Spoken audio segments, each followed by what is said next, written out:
begin. However, we will take at least 30 minutes for breakfast. So if you're just joining us, I'm not sure at what intro everyone got here.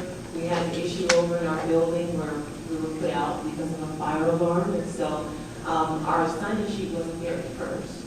If you came in and didn't see the sign-in sheet, it is now outside on the table, and if you just avail yourself to that, go ahead and make sure that you sign in and get credit for being here today. As well as if you did not receive one of the welcome kits, that's in the red and black drawstring bag, they're outside on the table as well. We're still waiting to make sure that we get in and get more materials that should be on the table as well. That will be in the folders, but as soon as you're able to locate those, we'll get them dispersed to you, or when we have our first morning break, we'll just let you know that you go out to the table to get them. Hopefully it will work out when we get them into your hands before we start officially, so that you can follow along with everything that we're doing. But as I said, right now, we're going to allow time for everyone else to get down and grab coffee or Danish or food or whatever else that they'd like to get before we get started at 9:30. So we can start right on time and just move through. But again, welcome and thank you for coming. I know for probably it wasn't particularly easy for anyone, but we think this is a really important time for you to be here. I've already started fielding some questions, and this is a great place for us to get all our questions answered at once. And if you don't get the questions answered, at least you know who to ask once you leave here today. We're going to try to make sure we give you several resources as far as people that you can talk to and their contact information. But we're going to take about 20 to 30 minutes until our College of Education Associate Dean gets here to start. Once again, greeting you on behalf of President Rick Bruno and the entire administration of the University of Louisiana at Monroe. More specifically, we greet you on behalf of our Dean, Dean Samuel Lemoyne, who is absent today, but thankfully we do have our Associate Dean that's here in order to greet you and speak a little bit to the program. And he'll be coming up directly following me.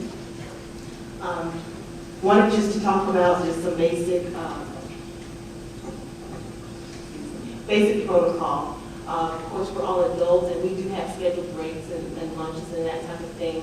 But just wanted to remind you that at any point in time you had to go out and take care of something or, go to the restrooms, then of course you're free to do that at any point in time. You don't have to wait necessarily for a scheduled break. And I also wanted to let you know where everything is. So out to the doors to my right and your rear left, that's where you'll go to the bathrooms. There's a wall of portraits of past presidents. If you'll pass that on the right-hand side, there's both the male and the female restrooms there. Okay, and of course we all know where the elevator is. Hopefully we won't have an incident in this building and we'll be able to use it. Without further ado, I would like to invite Dr. Leonard Clark to the podium. He is, as I said before, our Associate Dean for the College of Education and Human Development. He is also the co-principal investigator for the Teach Project grant, and we will talk a little bit more about what that is and how that's going to impact you in the future. If you would, please welcome Dr. Clark.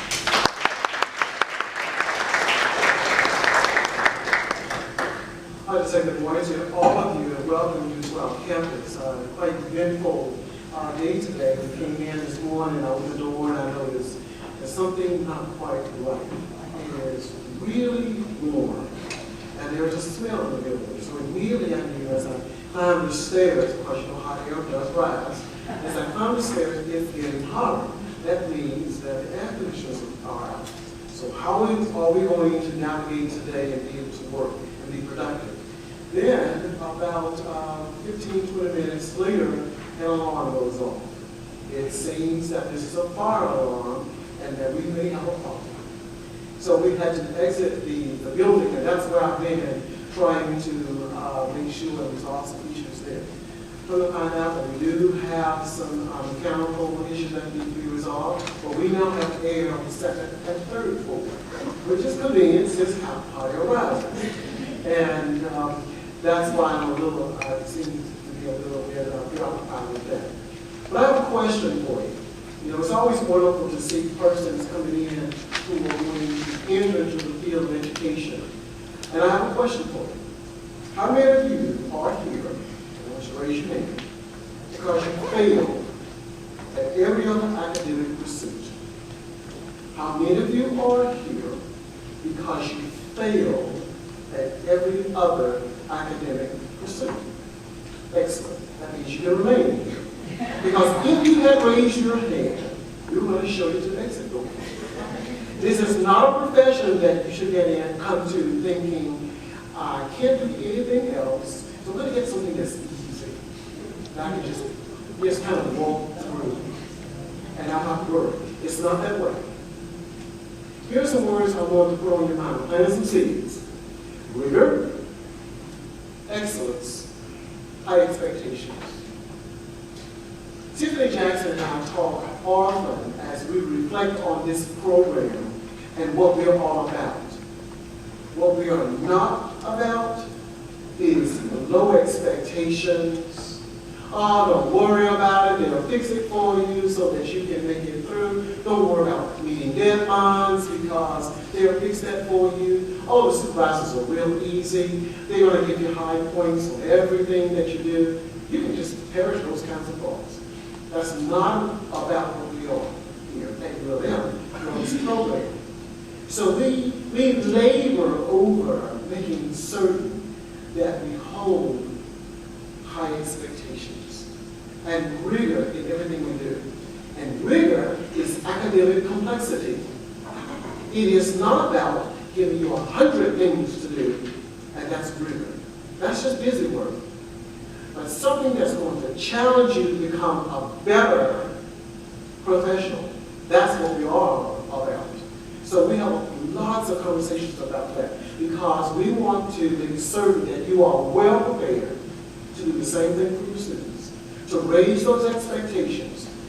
One of the things that I always used to tell teachers because training students in secondary ed is that we don't stand on some type of pedestal and tell students that are down there, come up here where I am. No, we don't do that.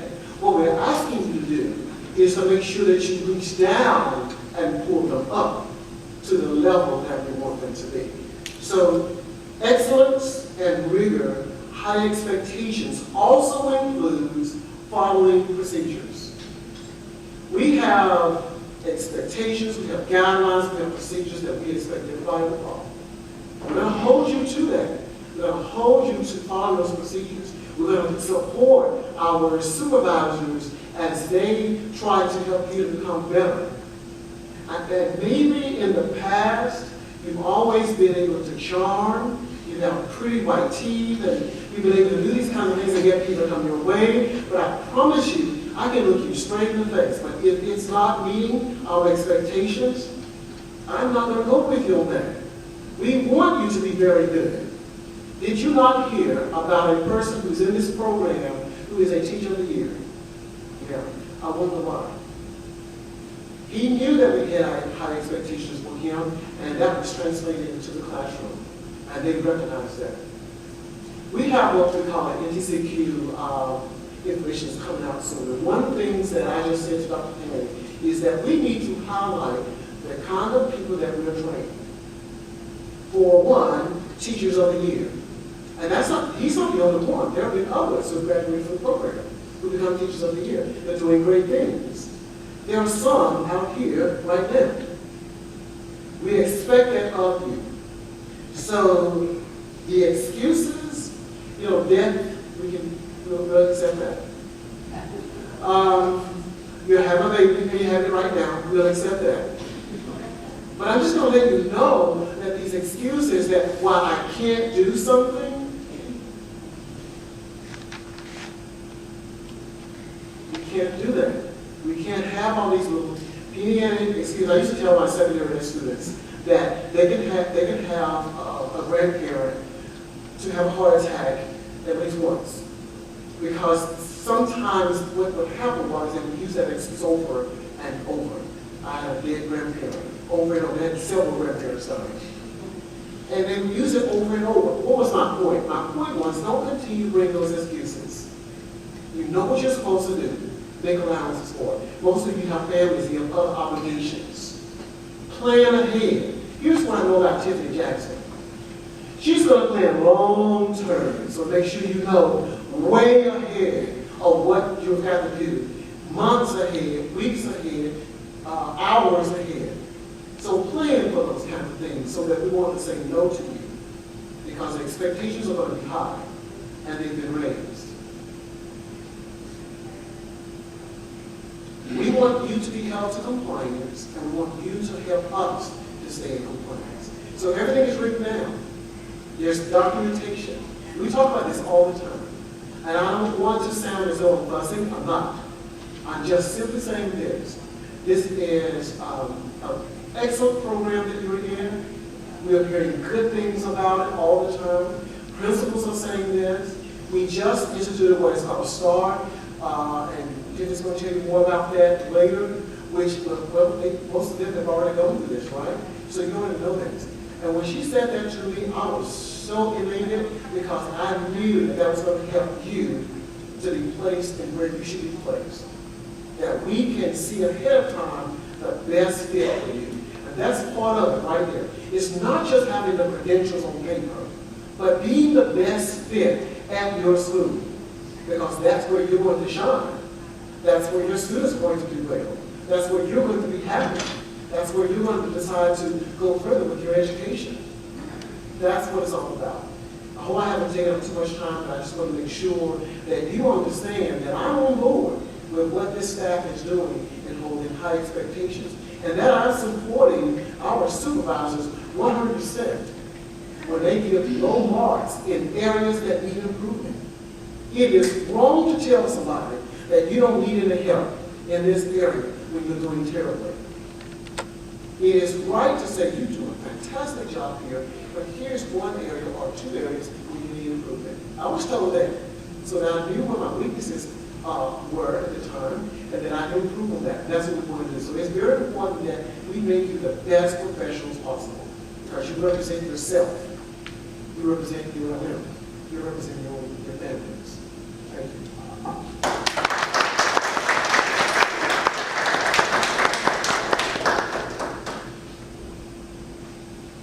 Thank you very much, Dr. Clark. That introduction or that beginning, I think, is very apropos, because the next slide that we have to share with you talks a little bit about what will happen when you do meet those high expectations. I'm going to have to get a little closer to that just a moment. One thing that we hear often from our interns is this is one of the hardest things they've ever done. And I'm not sure if that's your expectation, because sometimes it's not. But we hear often from these interns, this is one of the hardest things they've ever done, because you're going to be a full-time teacher, you're going to be a full-time student, but you still have to be a full-time mom, full-time dad, full-time anything else, full-time spouse, and it's difficult. Has anyone in this room already completed a master's program while you were an adult and working? Okay, so you leave your hands up and do it like this for me, please. That's called testifying, okay? Yes, so you know. When you haven't done it before, though, sometimes your expectations this is going to be like the beginning of bachelor's. It is not. And that's where we have to have these conversations with the interns to let them know it's nothing unusual that you're going through. If you were to take a poll of your colleagues, they all feel the same stress. So that's why Dr. Clark was really emphasizing that, is so that you don't let yourself off the hook, because if you let yourself off the hook, you will not fulfill your potential as a teacher. And no one, I don't think anyone goes into the field of education to be a mediocre teacher or a bad one, right? We go in to be a good teacher, to leave our mark, so that we can impart something into students' lives. You have to be prepared to do that, because otherwise you go into that classroom completely overwhelmed, not prepared, and then you'd be pretty upset with us because we had your money already.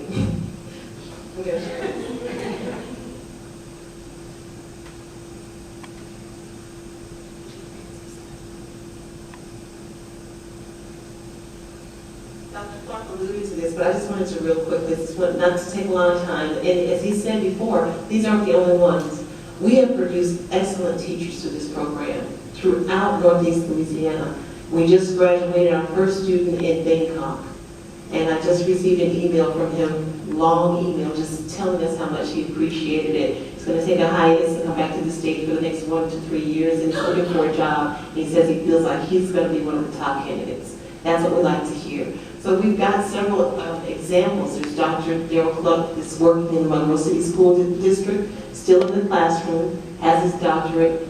He's also been awarded the National Board Certification as a teacher, was Teacher of the Year in 2008. You see, he was one of our class of 2004. Within those 4 years, he'd accomplished that much, and that's because he went in very prepared. We also had Miss Diane Roberts from the class of 2005.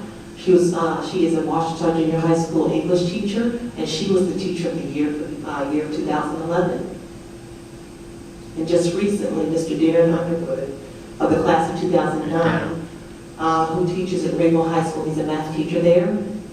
Math teacher, Beta Club sponsor, student council sponsor. He works with the Legos robotics club, so he does all of that. And he just finished his master's in education and educational leadership. He works as one of our teacher leaders, which means that he's there to support you as a peer mentor because he's been there, he's been through the program, he's done all that. And so he can come back and share that insight and wisdom with you. And he is our most recent Teacher of the Year for the Richland Parish for the year of 2013.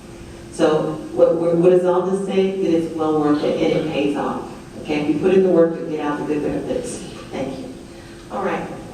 We're going to real quickly go ahead and I wanted to tell those of you, I don't know if everybody's as wired here as some of our interns were last year. If you happen to bring a tablet or your smartphone or a laptop, when we do our agendas here, you'll see that tiny URL at the top. That URL is a live document, and so everything that is blue and underlined is a link. And so at any point in time, if you want to see these documents, you can do that. So if you access it when you get home and you have this, then you can get to all of the documents, whether or not we gave you a printed copy. The next thing we're going to look at is administration and staff introductions. And we're going to start, before we go to the faculty, we're going to start with the administration of our college. We've already acknowledged Dr. Clark, who is here, and Dean Lemoyne in her absence. They are the administrators of the College of Education, but we also wanted to acknowledge the staff members that work with the MAT program. Myself, I'm the professional development coordinator, and then we also have Ms. Sarah Sullivan. Ms. Sullivan, I'm sure everybody, no one knows me yet, but you all should know Ms. Sullivan. That's the gateway that you came in. She is our recruiter and facilitator for the program. And then also we have Dr. Kimberly Harville, who's our project director, who's ill and is not going to be able to make it here with us today. I did want to go ahead and address direct your attention to your folder. If you look inside your folder where it says CEHG Administration and Faculty, it's about a 2-page document. It should be stapled together. It's so strange to be away from my laptop here, so I can't do anything, but I want to press that link so I can show you. Does everybody have it? You found it? Seeing any nodded heads. Yes, we have it. Okay. On the front, you'll see it starts with Dean Lemoyne. It's got all of our administration there. It also has the staff members along with your contact information. We find that it's very important, since you're going to be in an online environment for the entire time you're in this program, and you only come once a month when we have our seminars in the evening, for those of you who are close enough to come.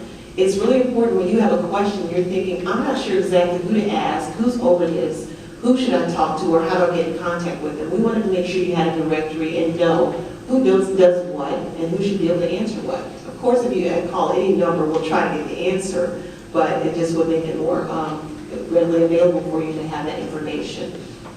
It tells you our particular titles, what we do, and how to get in contact with us. There's a little more information that we're going to go over in those sheets a little later on. But for now, we're going to move forward and just let you have a chance to meet the MAT faculty virtually, because this is the time that they are off for a little hiatus. And so we still wanted you to be able to see their faces, know how to get in contact with them, know that these will be the people that will be actually teaching the curriculum that's a part of your degree program, and so that you get a chance to see them. You get an advance that for me.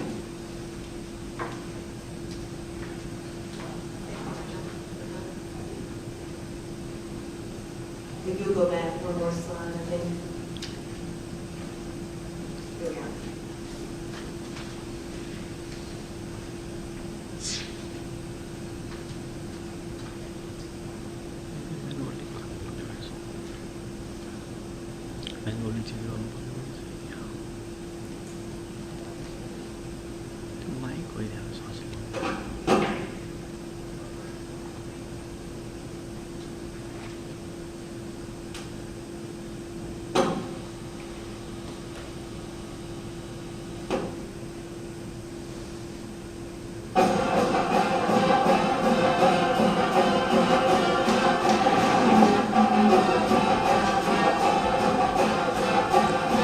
Dr. Allen is actually here with us today.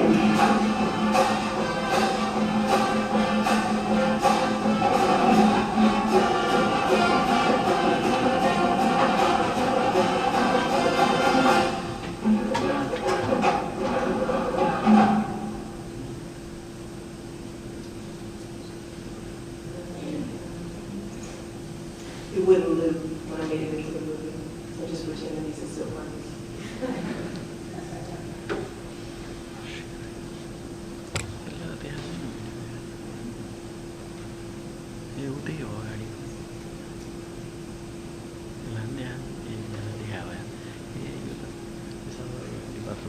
And that's our last faculty member that works with the MAT. And as you'll see, that these are seasoned professionals. If you go to the website and go to the curriculum and instruction and leadership department, you can click on and look at their Vitas, which is basically a resume. And you see they have extensive experience. They bring a wealth of knowledge and experience to their classes that they're doing for you, so you'll be very well prepared. I do have Dr. Allen here, but I'm not going to ask her to come up and address you and tell you what she teaches because she's going to handle part of the agenda, so we're not going to work her too hard. She just walked across that stage, how long, 2 weeks ago? One. It's a blur now, it's over. Okay, so now we're going to ask Ms. Sarah Sullivan if she'll come to the podium. She's going to do a program overview for you. I had a few students ask me out at the table, like, okay, I'm in the program, what's next, what do I do? You know, looking for direction. She's going to kind of go over that for you. Good morning.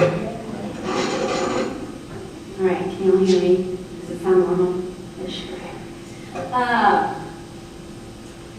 I met just about everybody in here, interviewed you, or done all of your program plans, so it's good to see lots of faces from our fall and spring cohorts, as well as people who've been most recently admitted to the program. At this point, raise your hand if you've been advised for summer. Okay. If you have not been advised yet for summer, then that is the next step that you would need to do. Whitney Sutherland is your advisor. She is the advisor for all of the MAT students, and she's going to be here later to speak about certification issues. Her contact info to make an appointment for advising, this is always a good email address to have, is cehdadvising@ulm.edu. Because this is an online program and a lot of you might be coming from a distance, so people that are tuning in virtually might not have access to come from a distance. Every semester when you go to get advised, you don't actually have to come into the office. You can do an email appointment or you can do a phone appointment. You're always welcome to come in the office if you're here and if you have specific questions and would rather talk to her face to face. But there are options that a lot of people take advantage of doing email or a phone conference advising appointment. So that's the next step if you haven't been advised. I don't know, do you want to click the thing for me? Just go through all of them, and I'll hit them up one by one with this. Okay, purpose of the program. You've all been admitted and you've all, most everybody has met full admission requirements. I think we have a few who are conditional for the summer one semester, pending some testing requirements or pending that we get your official scores in. But the purpose is to offer certification in your master's degree. Used to be when you were going to get certified to be a teacher, you only had to take and pass the NTE. And then you only had to take and pass the praxis, or you would have to take, you know, a 3-hour course here and there when you're going into your schools and securing employment. That is not the case now.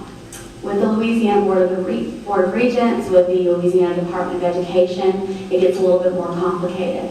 And so most certification programs in the state that are non-degree programs still require like 24 to 36 hours of coursework, not 24 to 36, 24 to 26 hours of coursework that you have to take. So you being in a master's program, you're either somewhere between 36 and 45 hours. I think 45 is for the elementary inclusive with the special ed concentration. So the big benefit of having your master's degree over just getting your initial teacher certification is that most schools, or a lot of schools in Louisiana, still recognize you having your master's as a pay increase. So this first year, hopefully when everybody is going through internship, you'll be qualified to teach under a temporary license that we'll talk about in a little bit. But at the end of your certification, once you're done with your coursework, eligible to graduate, and when you go to apply for your level 1 teacher certification, you'll also not be a first-year teacher anymore because you've already had that 1 year of experience, but you'll also have your master's degree and be able to receive that salary increase. So not only do we offer the certification, we do the master's, but we offer certification that's relevant, that's new. You'll find that your professors, that your teacher mentors, that the teacher leaders in the program, Ms. Tiffany Jackson, we focus a lot on using technology, on professional development, and talking about things that are relevant in teaching today, which is always important for teachers to kind of follow up on. There are lots of programs at ULM, even after you finish this one, that you can continue your education to kind of stay up to date with what's going on, kind of the current events of the education system, and that's what this program offers as well. So the structure of the program, basically this summer, when you register for your classes, in summer 1 is when we offer the Professional Development Institute, and that's something that Ms. Jackson is over. And you should have received an email along with the email that came for the new participant orientation today to be a part of the Professional Development Institute. If you have not filled out your registration and RSVP with Ms. Jackson, you need to do so very soon because information about the online system that they use, Editure, it's just always good to get it in beforehand. And her email, I'm sure you already have it, is tjackson@ulm.edu. So make sure you sign up for that. The Professional Development Online Summer Institute is a prerequisite for internship. Internship, of course, is your full-time teaching position that you are going to have from fall, and it will last a full consecutive school year within whatever school system that you're in. In ULM time, that's fall and spring semester. Internship can only start in the fall, and it has to last that full consecutive school year. There are the prerequisites for internship in summer 1 are the Professional Development Institute.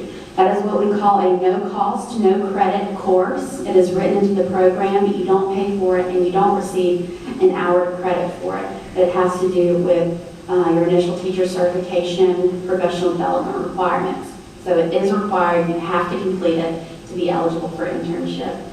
In summer 2, everybody talks about the 9-hour block, and it's kind of famous in a way that people are like, oh yeah, that 9-hour block, gotta do that 9-hour block, because it's a lot of coursework within a 4-week period. You're taking 3 different courses that all kind of fit together. This year, we do have one course for regular elementary ed students. It is classroom management, and I think one section of that is actually going to be offered in summer 1. So if you're in elementary ed and you've already been advised and are interested in doing classroom management in the first summer session, then I would contact Whitney and let her know that you're interested in doing that, so you would be able to register for it. And that would cut out one course in your 9-hour block, so you would be doing 6 hours in summer 1, 6 hours in summer 2, instead of I don't know, we're trying to balance it out a little bit more, and hopefully in the future we'll be able to. Classroom management is the only course that we were able to offer in summer 1 as well as in summer 2. But if not, if you're in other degree areas, then you're just going to have to grin and bear it. But you can do it. I tell people you can do anything for 4 weeks. Just buckle down and you'll be successful. So in fall and spring, pending that you pass all of the coursework for the Professional Development Institute and for summer 2, you're finding a teaching position. You have to teach full-time, be the teacher of record, teaching at least 51% in your area. Now, if there are jobs that come open over the summer that you hear about, and maybe you are in social studies, but there's an English position available, or if you're in English and there's a biology position available, just know that whatever your certification is, you have to teach a little over half of that day in your subject area. Now, if they're wanting to hire you as a full-time biology teacher, but you've taken the English 2 praxis, at some point over the summer, if you can take and pass the biology praxis content area, then I can just change your area. So that's also an option as well. And that's only going to be an option this summer if you find a position that's available. But it is definitely an option if you find a job that you want to take in a different subject area.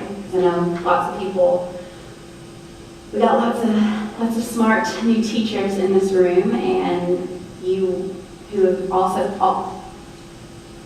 a lot of y'all have expressed interest in doing an add-on, which we can also do, and we can talk a little bit more about that. But an add-on certification, basically, if you're in secondary or if you're in elementary and you also want to teach pre-K, you can take some testing or take some coursework to do an add-on certification. You wouldn't have to go through an entire ULM program.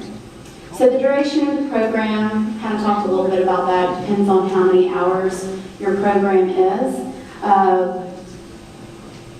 To teach as an uncertified teacher in Louisiana, a lot of people talk about, when I fill out applications, they say, what's your certification number? Or, they'll get your social security number and they can't find your certification through the LDOE database. You're not certified, but you are certifiable. Not crazy, but you are certifiable under what's called a practitioner's license 3. And I'm sorry if I'm, beating a dead horse with a stick here, but because I know I've spoken about PL3 with a lot of you, but just to make things clear, a practitioner's license 3 is a temporary teaching license that you can be hired under in the state of Louisiana for, I think, 3 to 4 years. That license allows you to teach as a full-time teacher, getting paid a salary and getting the same benefits as if you were certified. Now, a lot of you who might be teaching in private schools don't generally, they want you to be in a certification program, but they might not apply for your PL3. However, if you're in a public school, then they're going to want to make sure that you are eligible for that, which you are. To be eligible for the PL3, you have to have a 2.5 undergraduate GPA. You have to pass Praxis 1 or the ACT, SAT equivalent, Praxis 2 in your content area, your GRE, and you have to be fully admitted to an all-cert MAT program. So that is the big benefit of being in this program, getting to work while you're in the classroom. And that is ultimately why everything as far as coursework goes for the program is offered online. Because nobody wants to teach a full day. You teach from 7:30 to 3:34, or undoubtedly you'll stay later than that most days. And then have to go to night classes. We want you to be able to use your time wisely and kind of manage your time, how it fits your job. Okay. And that's the instructional delivery method, I guess, the online. Exit requirements for the program. There is another test that you're going to have to take. And if you're in special ed, there are several tests that you're going to have to take. But for everybody, you're going to have to take the PLT test. That's the Principles of Learning and Teaching. That's another praxis exam that you will take And it has to do with educational pedagogy and education concepts. The PLT is offered in grades K through 6 or grades 7 through 12. So depending on your teaching area, if you're in elementary, you'll take the K through 6. If you're in secondary, you'll take the 6 through 12, unless you happen to be doing your certification area in 6 through 12 and you're actually teaching 6th grade. So if you're teaching 6th grade, you can still take the other one, or you might want to take both to get certified in both. That is if you're doing secondary. So that's another exit requirement. All the other exit requirements are outlined on your program plan. And if you have any questions about those, you can ask me or Ms. Jackson or Dr. Allen. Did you want me to go ahead and do we want to wait and talk about the LEAs? Okay. Well, that's all I have. I'll be around today, and I know I've spoken with some of you about maybe meeting up during one of the breaks and talking more about your program plans, but I'll be around kind of in and out. You can always email me if you have any questions, sullivan@ulm.edu, and we are very excited to have everybody here, and I don't know what's next.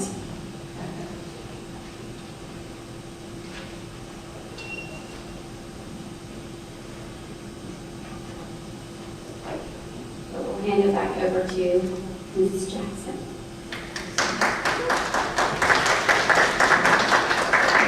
Thank you so much, Ms. Sullivan. She's done a wonderful job of sharing you all in here. We always promise we're going to take good care of you now that you're here. All right, we're going to move on. She's covered several of these. We're going to talk about internship because that's what's on most people's minds. When you come in, you're saying, oh, that's great. I can still work while I'm still working towards my certification. I can get a job, so what does that look like and how am I going to do that? So we're going to kind of segue into that now. She's already talked about the prerequisites, the 9-hour block, the summer institute, also that you have to have secured a position. The components of internship will take place in the fall and the spring. And that's an internship course, and you also have those corresponding courses that go along with them. For most of you, it'll only take one more course to go with that.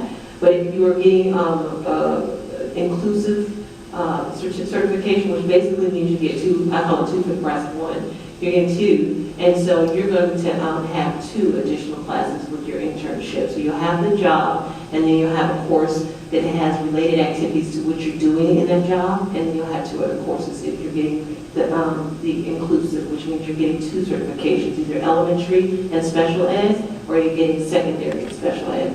So that's kind of how that works out. We're going to talk now a little bit more about support.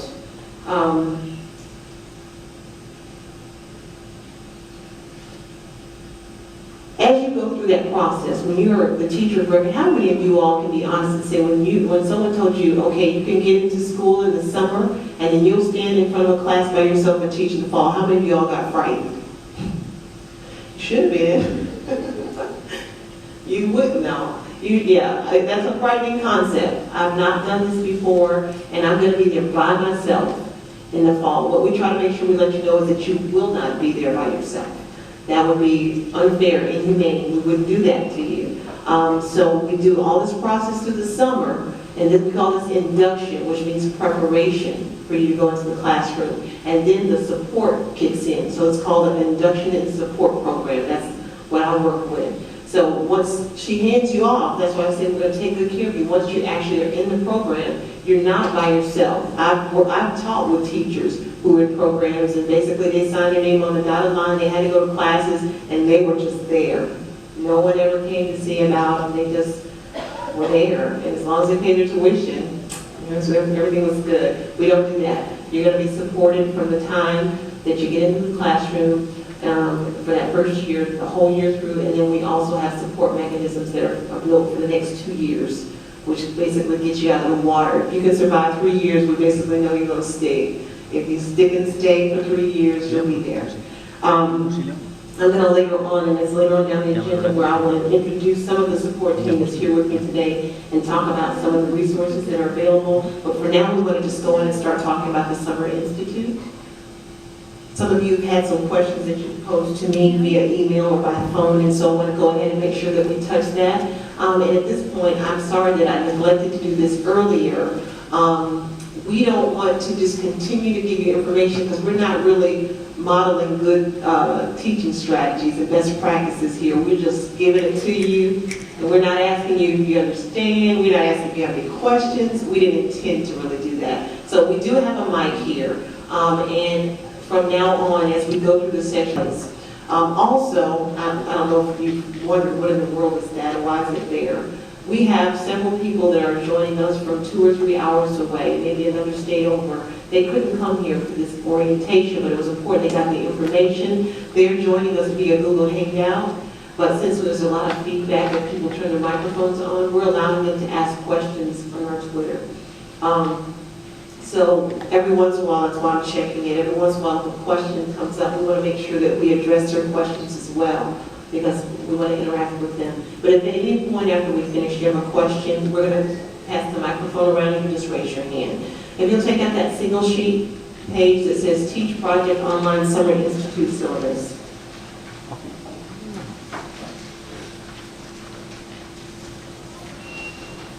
And I'm going to take a few minutes here, take all the time that's given, because I do, like I said, want to go over it thoroughly so that you understand.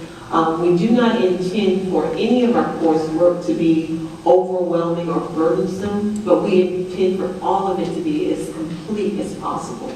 Knowing that you are going to stand before your very own class in August, hopefully. All of you will be placed and be somewhere. There are so many things that you need to know if you've never done this before. And hopefully, so that you can go in with confidence, we're going to provide you with all of the information necessary and the opportunity to practice and feel like you know, you can go in there and act like you know what you're doing, okay? So if you look at the syllabus, basically all the information at the top is general, just as far as how to get in contact with me, as I'll be supervising that course. And we'll talk a little bit more about Moodle because it's referred to here, but if you have not gone through coursework here at ULM, you may not have used Moodle. Some other people's LMS, maybe Blackboard, Collaborate, so we'll talk about that. The description, the Institute is a formal introduction and brief overview of concepts, methods, research, and pedagogy for all transfer certification pre-service teachers. What does all that mean? Basically, we want you to learn how to talk the talk and walk the walk. You know, when you come into education, it's almost like learning a new language because we call things, we have abbreviations for things, and you may be wondering, what in the world are we talking about? We can't have you like that when you go into the classroom. So we'll do a lot of background. Pedagogy just means teaching and learning. This is the strategies that you use to get your concept across to your students. Because we already know, based on the fact of the stringent requirements you had to go through to get into this program, you know your stuff. But there's a whole other ball game to be able to relate that to someone else, and that's what this is all about. So if you look at the bulletin items, that basically is giving you what are these 4 modules going to be about. The first is Common Core State Standards and Comprehensive Lesson Planning and Assessment. Now I know there's some people in this room that have either been doing a long-term sub or you have a classroom of your own already and you're familiar with that.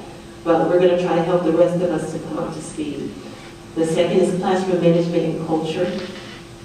And that word management is really the only thing you need to focus on right now. Management, that's going to help you to do that. The third is preparing for the first days of school routines and procedures. And then the fourth is teacher effectiveness evaluation, which is in Louisiana Compass.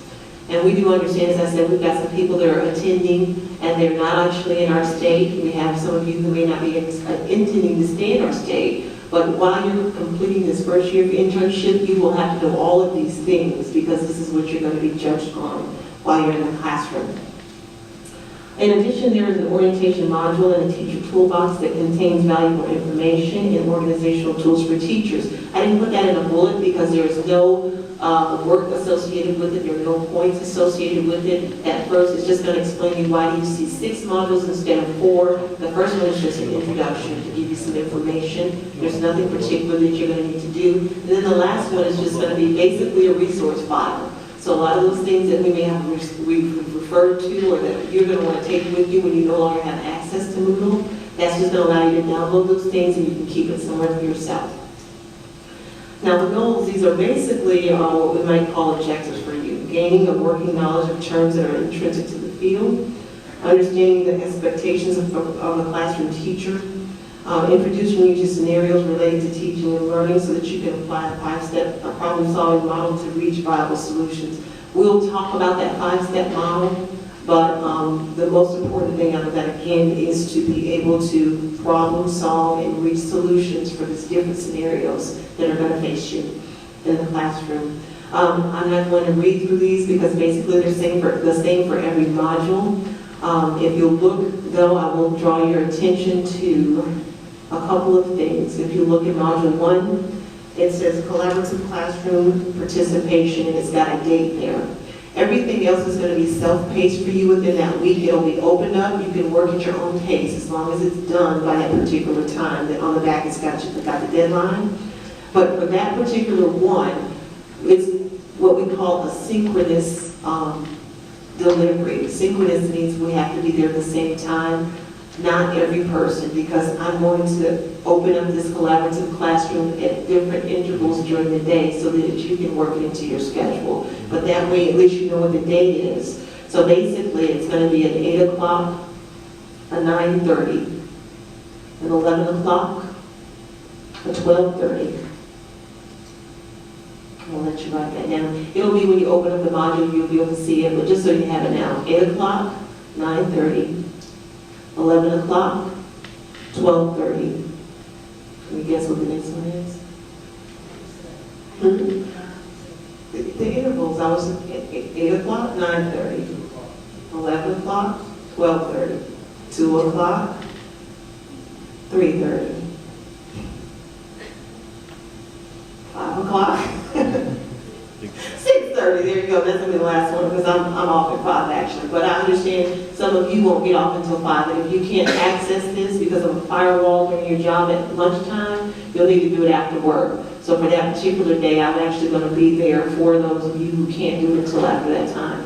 It's just gonna be up to you, as Dr. Clark alluded to. You know, we're all big girls and big boys here, so you know when they're available, so you're gonna have to hit it one of those times. And it's going to be the same for all of these. So if you see Module 2, the collaborative classroom there, that synchronous classroom time, you got to catch one of those, okay? So it's got the date for you for each of the modules. All right, the only other thing that's not the same that I want to draw your attention to is Modules 3 and 4. And you'll see that last bullet says field work, right? I alluded to that when I sent you out your registration forms for the Institute, and you had questions, and I'm sure you should have, because wait, what does this mean? Okay, let me first give you the backstory. This program used to be a face-to-face program.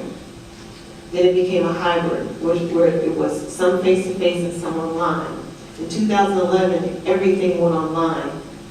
So we're all about research-based and data. What we found is that from the time that it was completely online to now, when the Summer Institute was just modules, that there was a disconnect for the students once they went into the classroom, and they also heard back from potential employees when the person told them, I have never ever stood in front of a class before in my life to teach anything. It didn't bode well.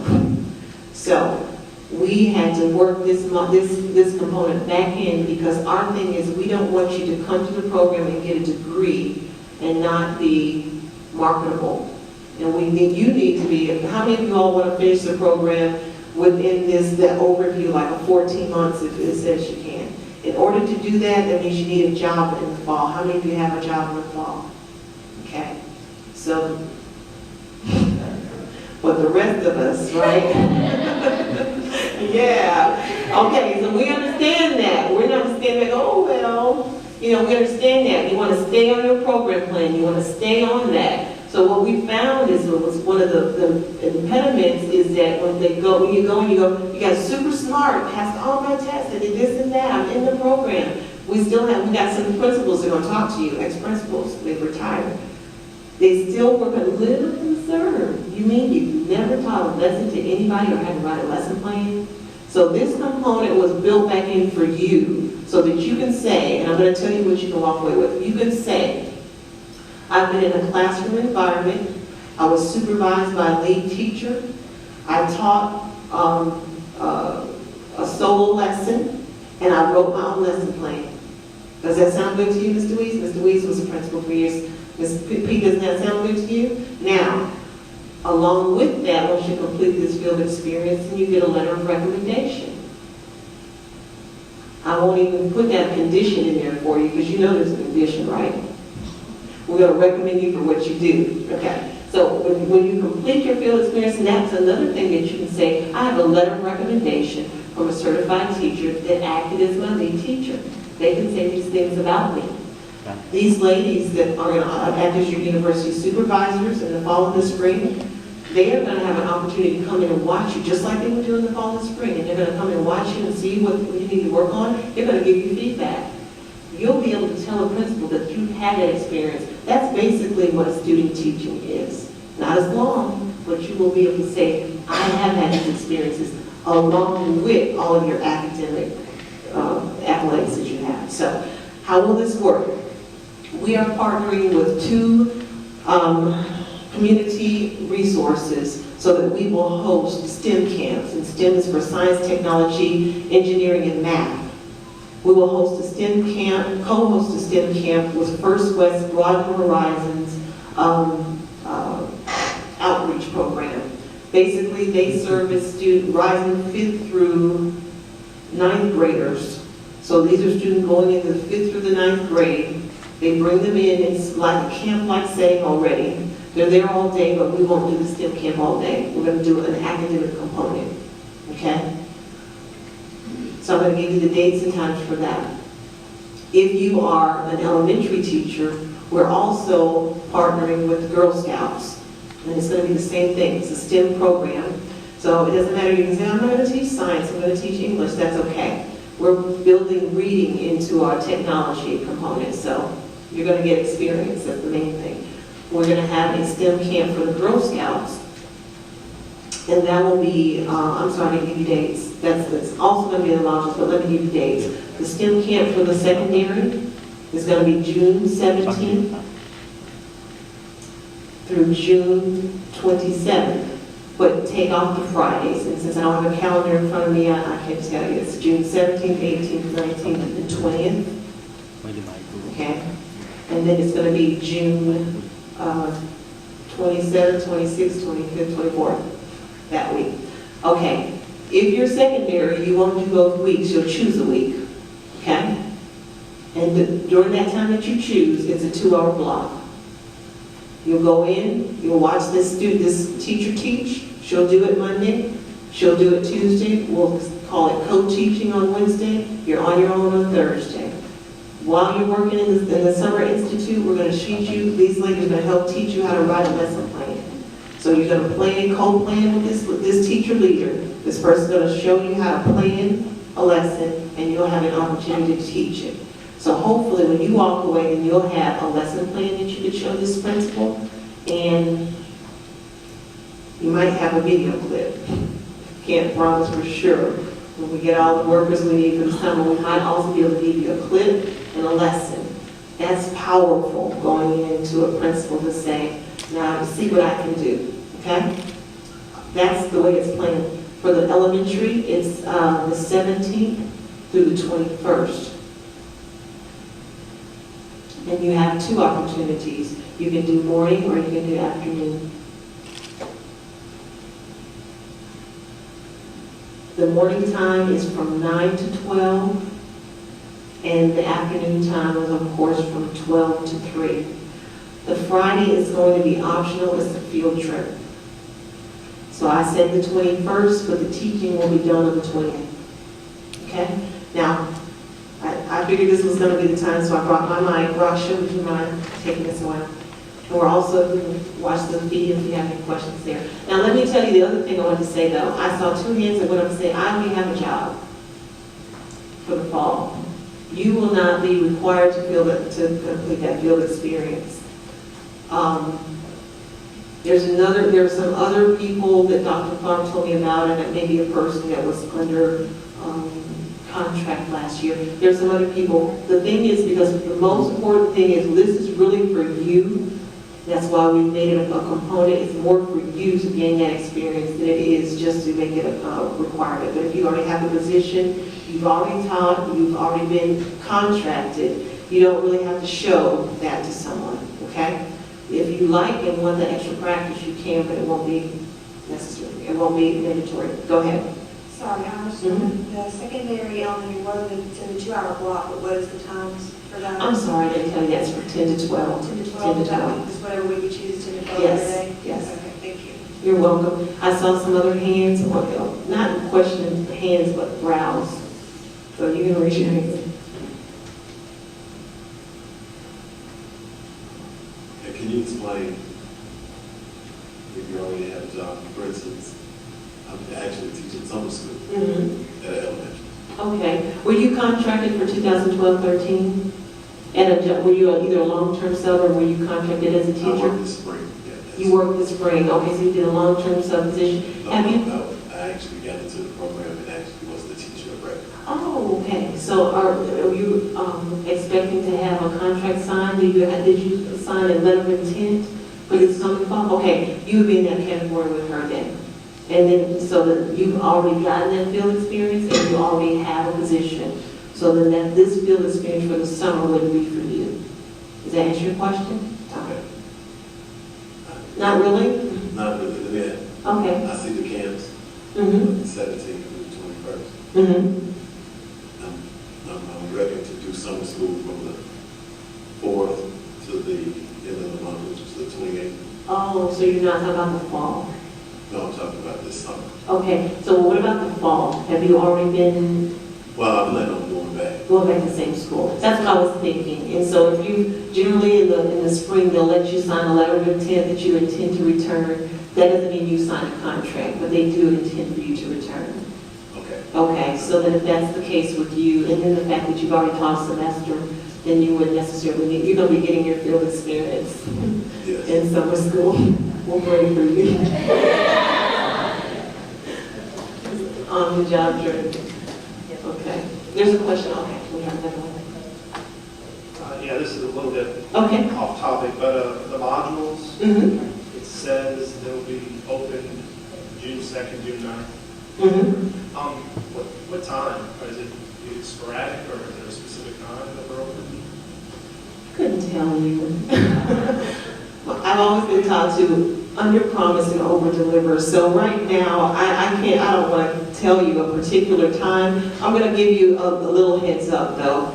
This is, I know some people like to work ahead, and so I'm probably going to overlap them. And so it's more than likely, this for me is a deadline. This is for me that by June the 2nd, it has to be opened up, because I told you. But they're probably more than likely going to be there before June the 2nd. So, being that I told you you had to have it in by June the 9th at midnight, it'll definitely be up there by June the 2nd at midnight. That way you get a whole week. And not that this is important, but a long-term sub that watches on, do I should I do the field work? And we talked, Tom, right? Tom Walker. You would be in that category, the same category he was in. You came in the program earlier and you actually started working, so you'd be in that category with, tell me your name, what's her? Jennifer. Okay, Chun? Okay, Jennifer. Okay.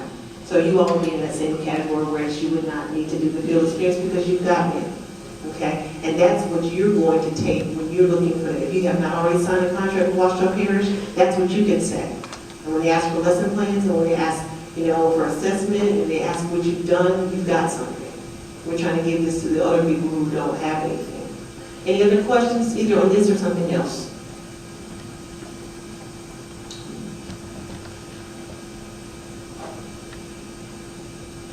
So how it works for a distance learner, because I'm here Are you today the one that just came from New Orleans? from Homa, yes. Oh, okay. Yes, now, I'm glad you asked that. Our, Dr. Clark is trying to decide how he wants it done. First of all, let me answer the question that you furrowed your brows about. We're not asking you to drive that here. But what we're looking at, we have partner districts, and so we're trying to figure out if we can still provide you with a field experience where you are. But so I don't have a hard answer on that for you as far as where you will get your experience, because we have not fashioned that out with other people. We just honestly, as you know, you guys have been dealing on the intake part.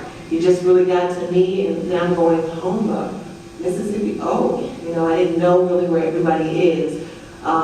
So we'll have, he's working with our partners to figure out how you could complete the same type of experience. Now, we wouldn't have a chance to see you, but still, you would be able to see you've done it. So we're trying to see how we can.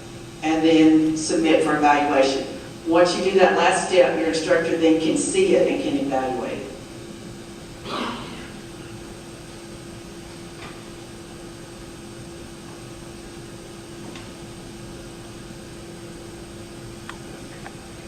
Okay, one other thing that's not related to task stream. Tiffany was talking earlier about the classroom management for the elementary students being offered summer 1. How many of you are secondary and plan to take classroom management during summer 2? Okay, let me give you a little heads up about that class. I'm the one who teaches that, and it is my intent to open it up early. So go ahead and start looking for it whenever you're in Moodle. There is a field experience component of classroom management, and if you wait until July to do it, it's almost impossible to find somewhere to do it. If you can do it during June, at least the field experience component, whether you do anything else in that class or not, get the field experience component out of the way, maybe at a summer school somewhere. It's mostly just some observation type things that you have to do. You don't have to teach or anything like that. But you need to be able to observe teaching. So go ahead and start looking for that as soon as I can, hopefully in the next week. At least by the time summer 1 starts, I plan to open it up so that you all can see it.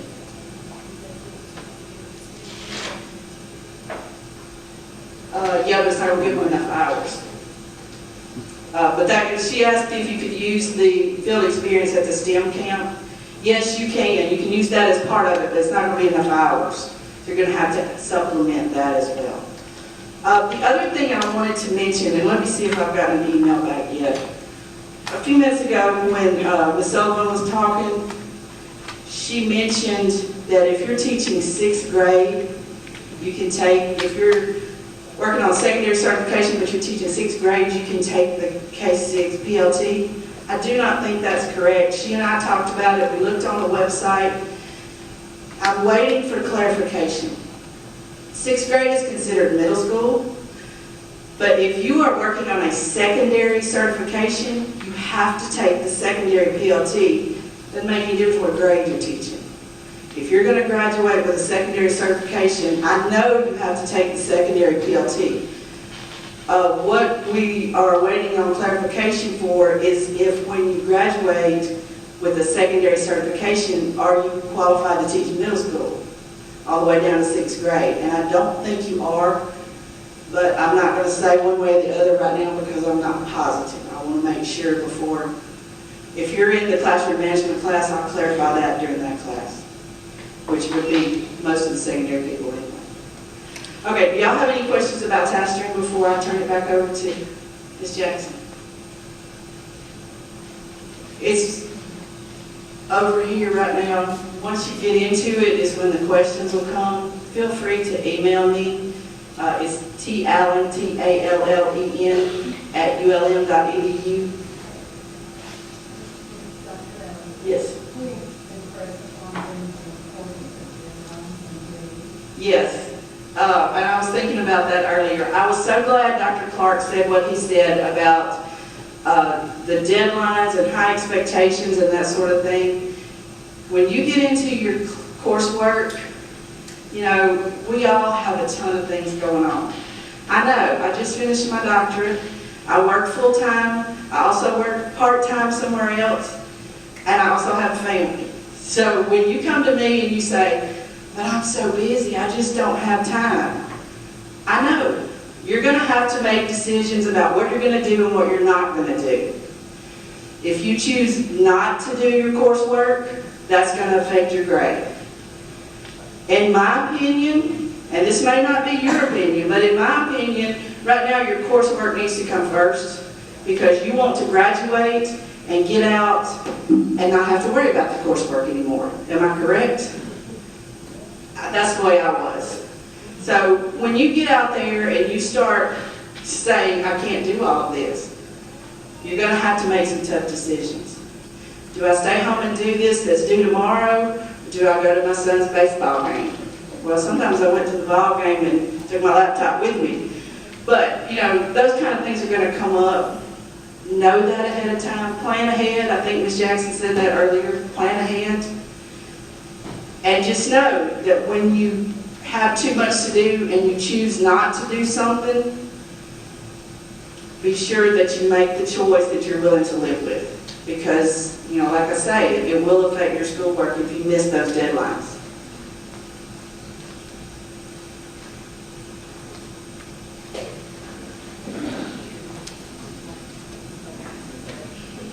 Well, we'll keep it up here. Thank you so much, Dr. Allen. I see that Dean McCown has made it in. Thank you so much for taking time out of preparing this schedule. He's going to be addressing it in a moment. The last thing I want to remind you of is this. When you feel overwhelmed, when you go, oh, this is an assignment and I've got to wait, remember this. The principal that hired you with the understanding that you are eligible for PL3 will fire you if you do not complete this coursework and you are no longer eligible. So that puts things in perspective, okay? You want to do a good job. We want you to do a good job. We're going to support you to do a good job. But if you focus all of your attention on just the teaching, say, well, I've got to do my job, you won't have that job if you're not in this program and you don't complete the coursework successfully. So that kind of helps me put that things in perspective, okay? All right. Well, we're going to ask Dr. Dean McCown to come up. Dean McCown is the Dean over the Graduate Studies, and so you've probably seen his signature on a lot of things that you have been getting back from Ms. Sullivan. But I've asked him to come and talk with you because it gets a little confusing for people sometimes because we have Dean Lemoyne, who's over the College of Education, and you're getting a Master of Arts in Teaching. And people assume that she's your dean. Well, she's not. Here's your dean. So I'm going to ask Dean McCown to come on forward, and he's going to share some information with you about the policies and procedures of graduate studies. If you'll see that link that is hyperlinked on your agenda, it links you straight to the Graduate Studies catalog. That will go out. I don't think it's good for fall. It's being revised. Okay. So that one is current now, but only for a while. Thank you. Can everybody hear me now? Do I need a microphone or anything? My grandfather was an evangelist. My father was a part-time preacher. I was raised half Baptist, half Pentecostal, so we had a lot of shouting in my house. So sometimes I have to kind of, calm it down a little bit. You'll know what I'm talking about, I think. My first love is teaching. I'm just the interim director and dean of the graduate school. I'm principally a psychologist and have been at ULM for about 19 years. And I see a couple of people that I've had in my undergraduate classes. And it's good to see, I see a lot of other people that have come in, asking whether, the program is right for them. And I think everybody who's here has done the right thing. I think this is an outstanding program. I do not know a single person who has completed it who has had a complaint, and I can't say that about any of our other programs on campus. And I think it attests to the fact that it is run really well, it meets a great need, and everybody here is on your side. While I'm there and discussing this, let me just, before we get into the concerns regarding the graduate policies, just do want to discuss the issue of procrastination. How many people are procrastinators? Come on, admit it. Yeah, really there's just two kinds of people, and I'm not going to give you the speech, but we all do procrastinate at one time or another. And we tend to procrastinate unpleasant tasks If you had a winning lottery ticket, I guarantee you, if you had that 560-some million, you would not procrastinate more than a week or so, cashing it in and probably leaving. So we procrastinate things that are rough for us, that we don't like, and that are complex. But more than that, we procrastinate things that we feel we can't complete. So if you're having difficulties and feeling that you can't complete an assignment, talk to your instructors. Let them know proactively. Talk to the graduate school. If you feel you're in trouble, it's much better, much better, just like it would be with one of your kids, to let them know, to let us know that you're having problems beforehand. Now, we will work with you in any way we can. If you don't do that and you need to withdraw from the course, it can be a little bit more difficult, in some cases not allowed. We'll be talking about that in just a second. Just about everything I'm going to be saying from here on will be in the graduate catalog. In fact, you don't have to read the newest one. You can go back to 2006 or 2007. The information is all pretty much the same regarding this because most of it was set by the state. And we have 4 different types of admission. Most people are what we call regularly admitted. And when you have regular admission, you can get financial aid, and it's really the best way to be. Conditional admission, I don't know who that involves here. Conditional admission is when you have some academic deficit somewhere, whether in a GRE. How many people like the GRE? Nobody liked it? No real fans? I've been pushing to get rid of it completely. How many people would like that? Yeah, absolutely.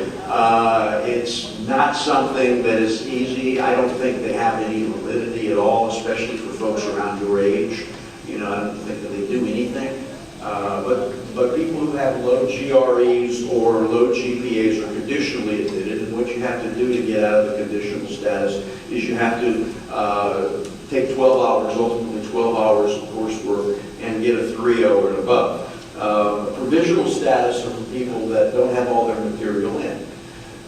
In dealing with a graduate school, you might have felt that you ran across a roadblock because any place that you've ever been, we need a transcript for. Not our rule, but we will find out where you've been because all of that is on some national clearinghouse. I ran my name through there one time, and a course I took at the community college on stained glass making was listed there, and if I didn't realize that that was included, I would have said, yeah, I never took a course there. Well, all that's pretty new in the past 10, 15, 8 years. All that information is centralized. We've got to have all that information before you're fully admitted. Sometimes it's ridiculous. We've seen people who had, they moved around a lot, guys and girls who've been in the military, they might have 8 or 9 transcripts. We can't fully admit them until we have all of them. Sorry, that's kind of sad. That's just the law, the way we have to do it. And then we have what are called non-degree folks. And these are people that are limited to 6 hours. Non-degree folks are people that, they're not certain whether they want to take the degree or not, but they're going to kind of dabble in the area. Now, unless you're fully, admitted, regularly admitted, there are stipulations on financial aid. And I'm not going to say what they are. We're going to wait for the financial aid people to talk. They can be pretty dramatic. So you want to become regularly admitted. What you don't want to do is on probation. Academic probation. A couple different ways of getting an academic probation. One is to drop below a 3.0 at any time for 2 semesters, or actually for 1 semester, you get an academic probation. Now, the good news about graduate school is a C and a B and an A are expected. Good and bad, but I'm not going to say it's easier to get them, but I'll say it's easier to get B's and A's. You got to kind of work to get a C, and to get a D or an F, you really either have to work a whole lot or don't work at all. It does happen. But if you get a D or an F, that's even worse. A D or an F, you're what's called denied continuance. But if you drop below a 3.0 average, you get an academic probation. And if you get an academic probation for 2 consecutive semesters, then you get what's called denied continuance. And that's an area that you don't want to get into.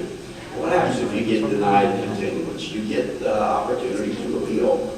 And you have to write a letter of recommendation. You have to write a letter of appeal stating what happened.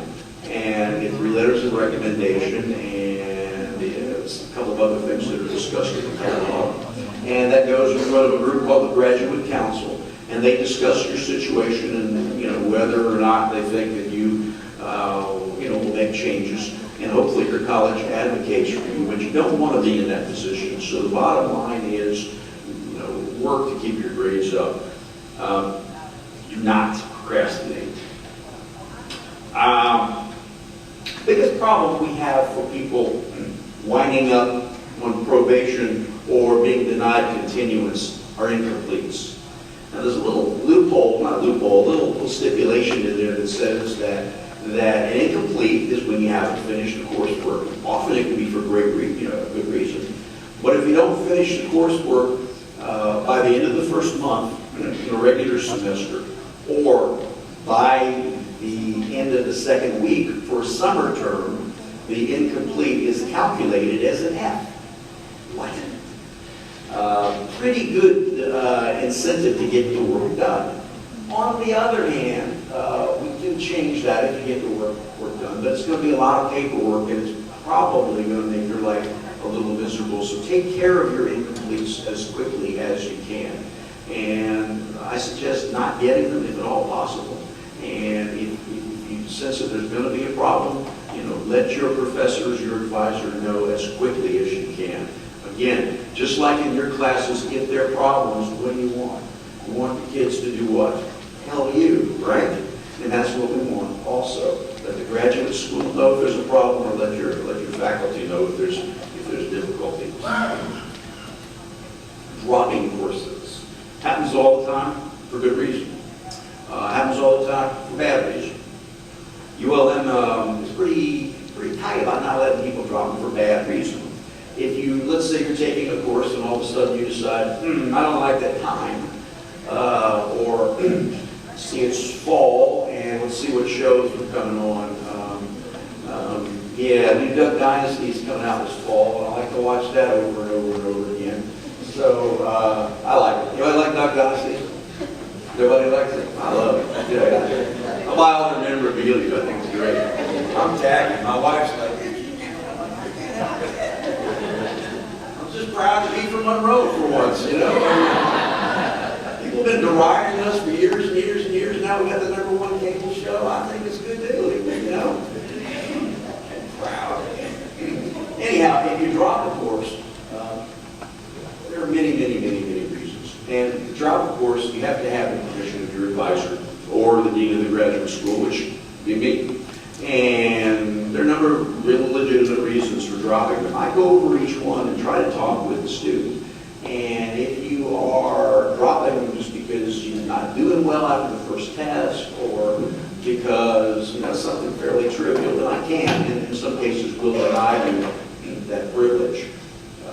But if you drop by the deadline, which is published in the catalog and published many other places, there's a lot less problem and a lot more flexibility. Now, it's afterwards there's some problems. If you have a late withdrawal or late drop, you have to have a really good reason that's listed in the catalog. Someone today approached me and they said, I need a late withdrawal for 2 Fs that I got last fall. And the reason I got the Fs was I was involved in my sorority reunions. Okay, and now I've gotten some interesting reasons. In one case, a man or a woman had something called Hansen's disease. Now, those of you who have a little bit of a medical background, you might know Hansen's disease is leprosy. And they did not want it known in the local newspaper, so-and-so has leprosy. So, that's confidential, obviously, and they're not going to have to do anything. And by the way, leprosy is completely not communicable unless you eat an armadillo or something like that. And I don't know how this person got it. They had been on a mission trip somewhere where I guess they ate armadillos. But bottom line is, if you have a confidential reason or a military service, or there are 2 other reasons, death of the family, or a couple of other reasons that really impede your progress, we can do a late withdrawal. We prefer not to. But the law is very clear, or the rules are very clear, that come from Baton Rouge. You have to be passing the course at the time. So like if you have an F, and you haven't done anything, and then, you know, the last day of class you say, I think I'll just take a withdrawal. You're not going to get it. And it's just not going to happen. So, you know, please just make sure that that doesn't happen and take some responsibility.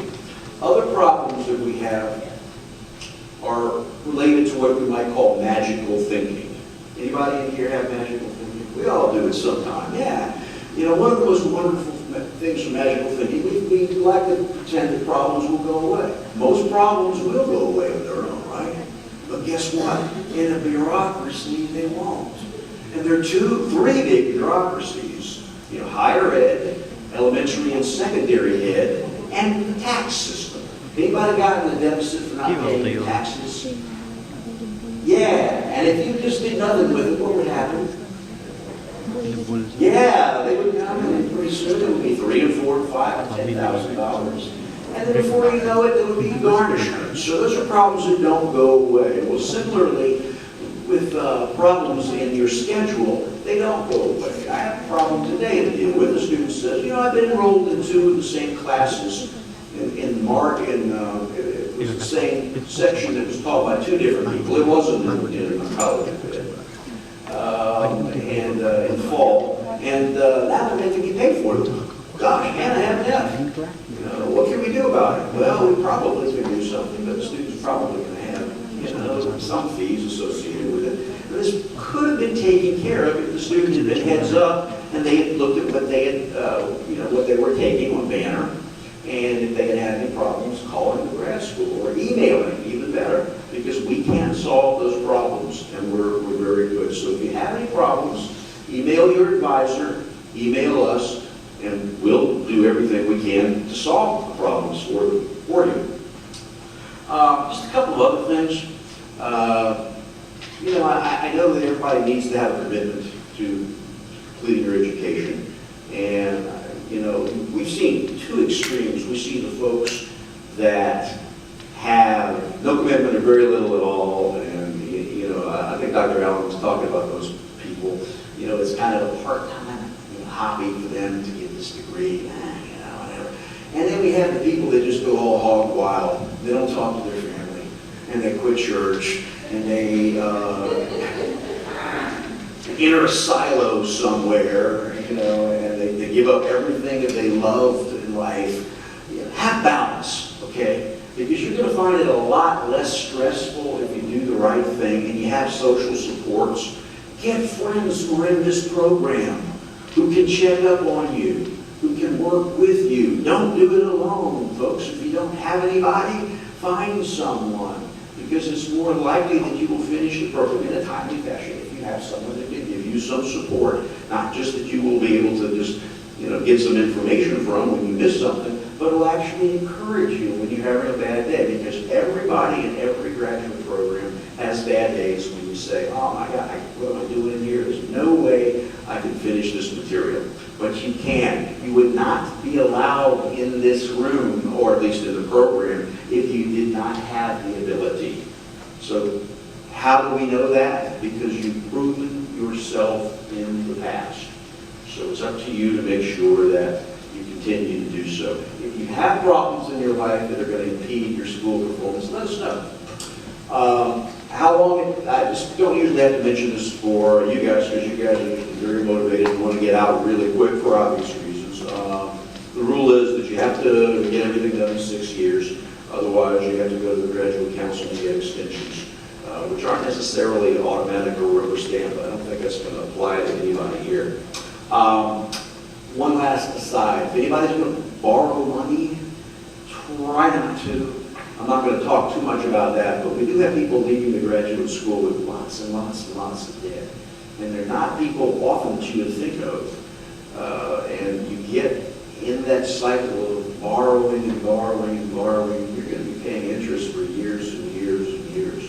So if you can, just avoid that as much as possible. You might have to reduce your lifestyle a little bit. You might have to reduce it a lot. But you know, you're going to find in a year, 2 years, 3 years that it's worth it. And in graduate school, we're always there. If you have questions about your degree or your degree plan or anything else that we can help you with or whatever, feel free to call or email. My name is McCown, M-C-C-O-W-N. Don't worry if you can't spell it. My stepmom can't spell it. She's been married to my dad for 30 years. She's from Tennessee, so I figured,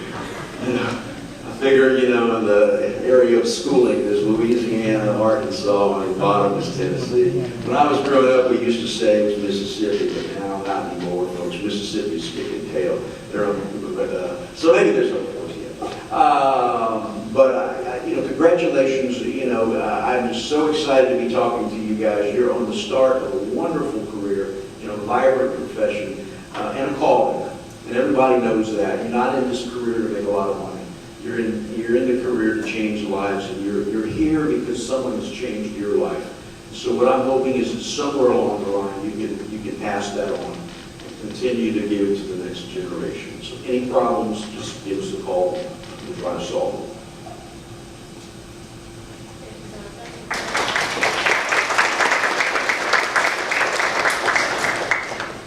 Not fast enough, Dean McCown. I was trying to catch you. Thank you so much for being here. We have a little bit for you. We are also going to be visited by someone from financial aid and also the library. I don't see them here yet, so we're going to go back and pick up a few item agendas after we take a 10-minute break. So we're going to break now for about 10 minutes. There's still some refreshments and drinks over here to the side. There for you and available, and we wanted you to be aware of all of those things, and like I said, to be all in one place at one time to ask some questions. So we're going to ask Ms. Cindy Robinson from the library to come forward, and she's prepared a PowerPoint. She's going to share with you some services that are available, but there's a wealth of other things. We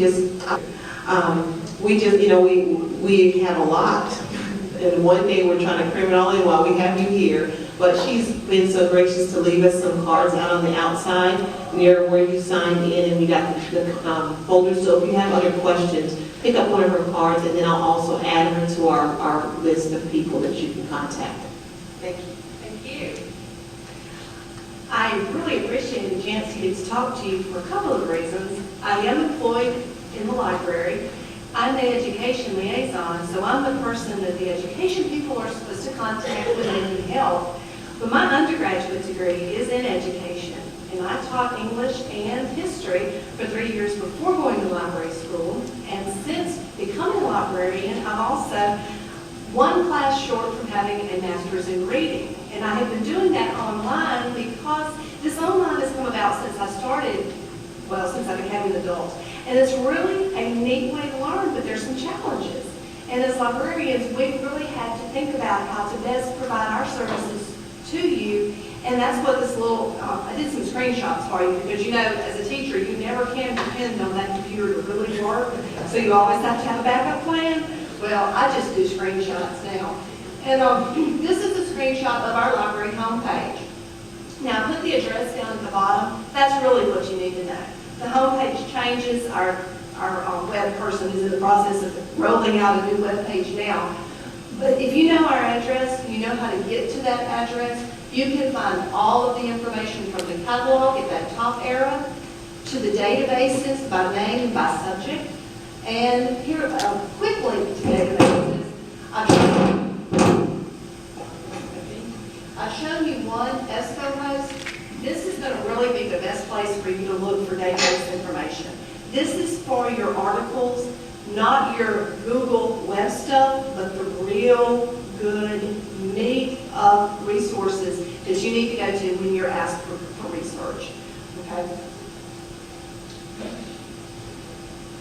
From our webpage, you can get to this information. This gives a list of the liaison librarians. I put the arrow by my name because I am the education person.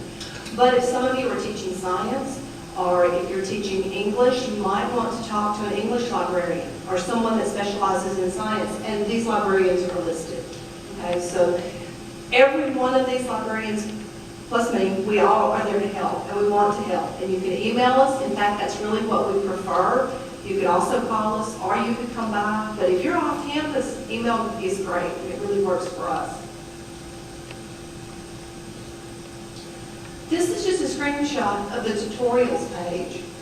We have several walkthrough tutorials from how to get on campus access as well as off-campus access to really how to do interlibrary loan or some PowerPoint specific to classes. Okay, some of the librarians have done subject-specific PowerPoints, and those are there. So all of that information is there for your benefit.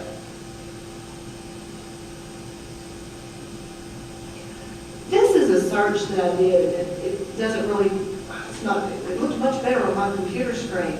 But I actually went to Academic Search Complete.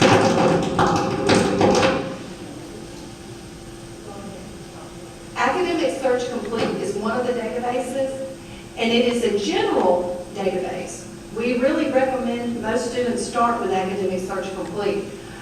I did a search on dyslexia. Okay, I just did a sample dyslexia search. I limited it to full text because I was in a hurry and I didn't want to have to get interlibrary loan stuff. I wanted to see the full text right then because the project's due next week, and that kind of how things usually work. And I also limited to articles that were published since 1990. I didn't want a lot of old research. Sometimes your professor may say 5 years, 10 years. Anyway, you can limit that on the left. It allows you to limit that by date. And I got over 2,000 hits, 2,000 articles on dyslexia, and these were full text, which means the article was actually there, and these are from journals, okay? This is not just somebody's opinion, but real information that you can use for your projects. Now, Academic Search Complete, and I'm going to warn you now, it's going to contain information that's not just education, okay? It's complete, it's everything. If you're really wanting from an education standpoint, something like ERIC is going to be your best bet. And the next thing I did was an ERIC search. Now this is still showing you the Academic Search Complete, what it looks like. Yes, no, back one. This is the ERIC search. And I did the same thing in ERIC, and I only got 800 hits. Only 800, you know, since 1990 on dyslexia, full text. But these are all specific to education. As an education student, ERIC is really going to be your best bet. But if you find yourself in a very specific topic where you don't have enough information in ERIC, if you look at something like Academic Search Complete, you'll get more information. You just may get it from a little different standpoint. A lot of the dyslexia articles that are coming up in Academic Search Complete are things coming from speech, language, and hearing, or maybe neurobiology. So they're going to have a little different slant. It's still going to be about dyslexia, but it may not be the standpoint you want as an educator. Okay, so that would be the difference in those two databases. Because I didn't have very long to talk, I'm not going to go into any of the other databases. Those are the two best. And if you know those, you'll have enough articles for just about anything you're going to do. And then if you run into trouble, then you can talk to one of us and maybe we can dig a little deeper. But I think 800, you know, that's going to make everybody happy. This is one that I pulled up, and you can see this one comes from Psychology Research. This was a 2012 article on dyslexia. And this is just a screenshot. The whole article really was there, okay? And this is another one that I pulled up. It was a PDF article. Sometimes they're web articles, and sometimes they're PDF. And it really, for my computer, it doesn't matter. I guess it'll just depend on, you know, where you're coming from, how it's presented. But plenty of information. You just have to do a little digging.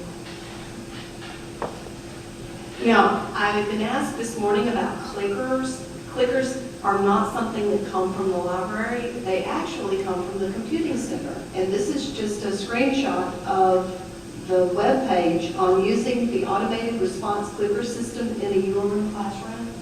This gives you the information that you need.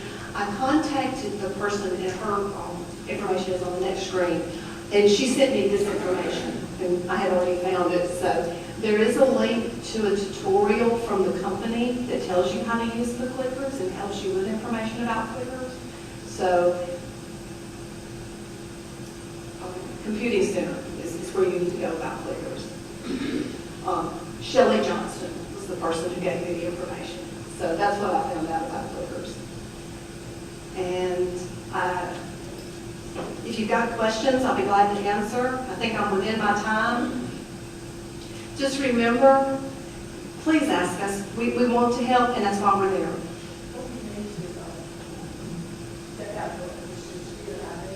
Yes, your student ID, that is your library card.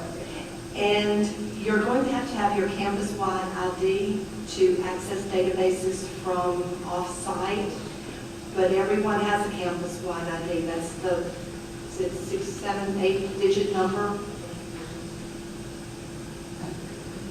8. It's your 8-digit number. In my head, it's 8.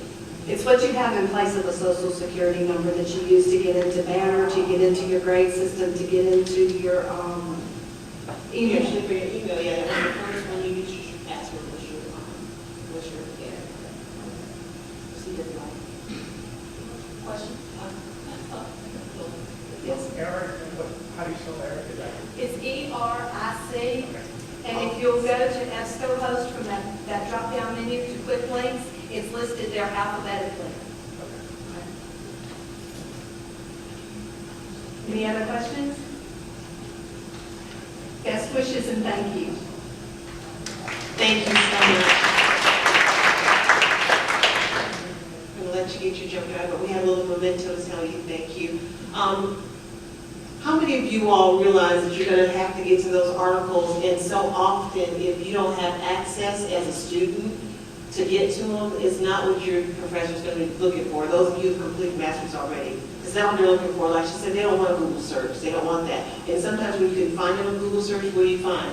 You just only get an abstract. You can't actually get to it until you pay for it. But what we wanted you to know is you're already paying for it. When you pay that tuition and the fees, you're paying for the services. But most of the time, our online students don't know how to access it. The ones who come here to, in person, they go to the library. You're not going to have that same luxury, especially if you're teaching from 7:30 to 3:30. So this is a way for you to still be able to get to those rich articles and be able to fulfill your requirements without leaving your home, and you can do it online just like you do everything else. Okay? And as I said, she's left some cards out there in the back, so if you need to get in contact with her, like you said, you're doing science or math, and you want to get to one of those other librarians, she can put you in contact with them. And if you don't mind, we'll get a copy of that the PowerPoint you just shared with us, and I'll share it with them as well. I noticed that you are not open on Sunday in the summer. Are you open on Sunday? Our hours are posted on the website, and I don't really know what the hours are. It's intersection right now, so we're not open during intersection. But we have, I think we have some Sunday hours. Not yet. Intersection is very, very different.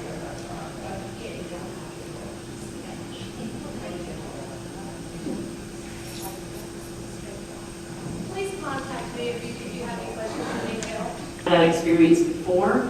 It's FAFSA.gov. For those of you who are not sure, that stands for Free Application for Federal Student Aid. FAFSA.gov. Don't do FAFSA.com. You can. You'll shell out about $80 to $100 for them to do it for you, which is nice, but I'm going to save my money and do it for free. It's not too bad. So make sure the first step is, if you haven't already filled out FAFSA, or it's been a long time, you did it by paper, like I haven't done a FAFSA since I did it by paper, if you'll get you a PIN number, PIN, it stands for Personal Identification Number, and that's at PIN.gov, and you'll apply for a 4-digit number that will allow you to sign the FAFSA electronically. Okay, no more paper FAFSAs, sorry, I'm a pen and paper person too, but they don't do that anymore. So you'll get your 4-digit PIN number. I would suggest like your birth year, that kind of thing, something easy to remember, because it's not going to mean anything to anybody else. My PIN number is 1976. I'll tell you that, but if you don't know my social, my address, I could ask for all kinds of information. If you don't know that, then that PIN's not going to mean anything to anyone. So get your FAFSA done. I'm assuming, are you guys starting this summer? Okay, if you're starting this summer, summer 1, June. Okay, to try to get financial aid for summer, I'll tell you what's available for you guys. You have to fill out the 2012-2013 FAFSA. The 13-14 isn't going to take effect until the fall semester. And that'll be only good for next fall, next spring, and next summer. So if you're coming in new this summer, 1213 FAFSA is what you're going to do at FAFSA.gov. Complete that. In order to receive, and let me tell you what kind of aid you can get. We don't do a teach grant at ULM. That's a very interesting grant, I guess I'll say. Not a lot of schools participate in that because if you don't follow the certain stipulations that they place for you, that grant turns into an unsubsidized loan anyway, and it accrues interest. And there's lots of ins and outs about it. I'm not very familiar with it. I just know that ULM doesn't do it, and like I said, I don't know a lot of schools who actually do provide a teach grant. So as a graduate student, you will qualify for unsubsidized loans. That's all the federal government offers now. An unsubsidized student loan, as a grad student, you can borrow up to $20,500 in a year. Okay, that's fall, spring, and summer sessions. That's why all of our students are coming out with, they can borrow up to $138,500 total. Not suggesting that by any means. But I have seen it quite a lot. And I was a teacher at one point, so I know what we make. It's not enough to cover $138,500, even with a master's. So anyway, you can borrow that amount. Now for summer, of course, we have to give you a budget. And your budget's not going to be $20,500. Your budget's probably going to be, depending on how many hours you're enrolled in, anywhere from, like if you do 3 hours, of course, you can't get a student loan. You have to be half-time to get a student loan. Student loan for grad students is 5 hours because your full-time is 9. 9 is considered full-time, correct, for y'all's program. So we divide that in half, 4.5. Well, math lesson today, round up to 5, and that'll be your half-time. Undergrad, they have to be 6 hours. Okay, it doesn't matter if it's the summertime, fall, or spring. You have to be at least 5 grad level hours. Now, if you register in, say, a 3-hour course that's grad level, and then you register that's a 3-hour undergrad, because we've had students do that before, and like they do a 3-hour, I don't know, child psychology, 3.0, whatever. That won't count. That won't count, because now that you're in grad school, you have to take grad level courses to qualify for the grad level money. Okay? So if you're in that 5 hours this summer, your budget, depending on if you're in state, out of state, on campus, off campus, everybody will be given a magic number, and that'll be your budget, and that'll be the most that we can award you. So most grad students are off campus, most of them are in state.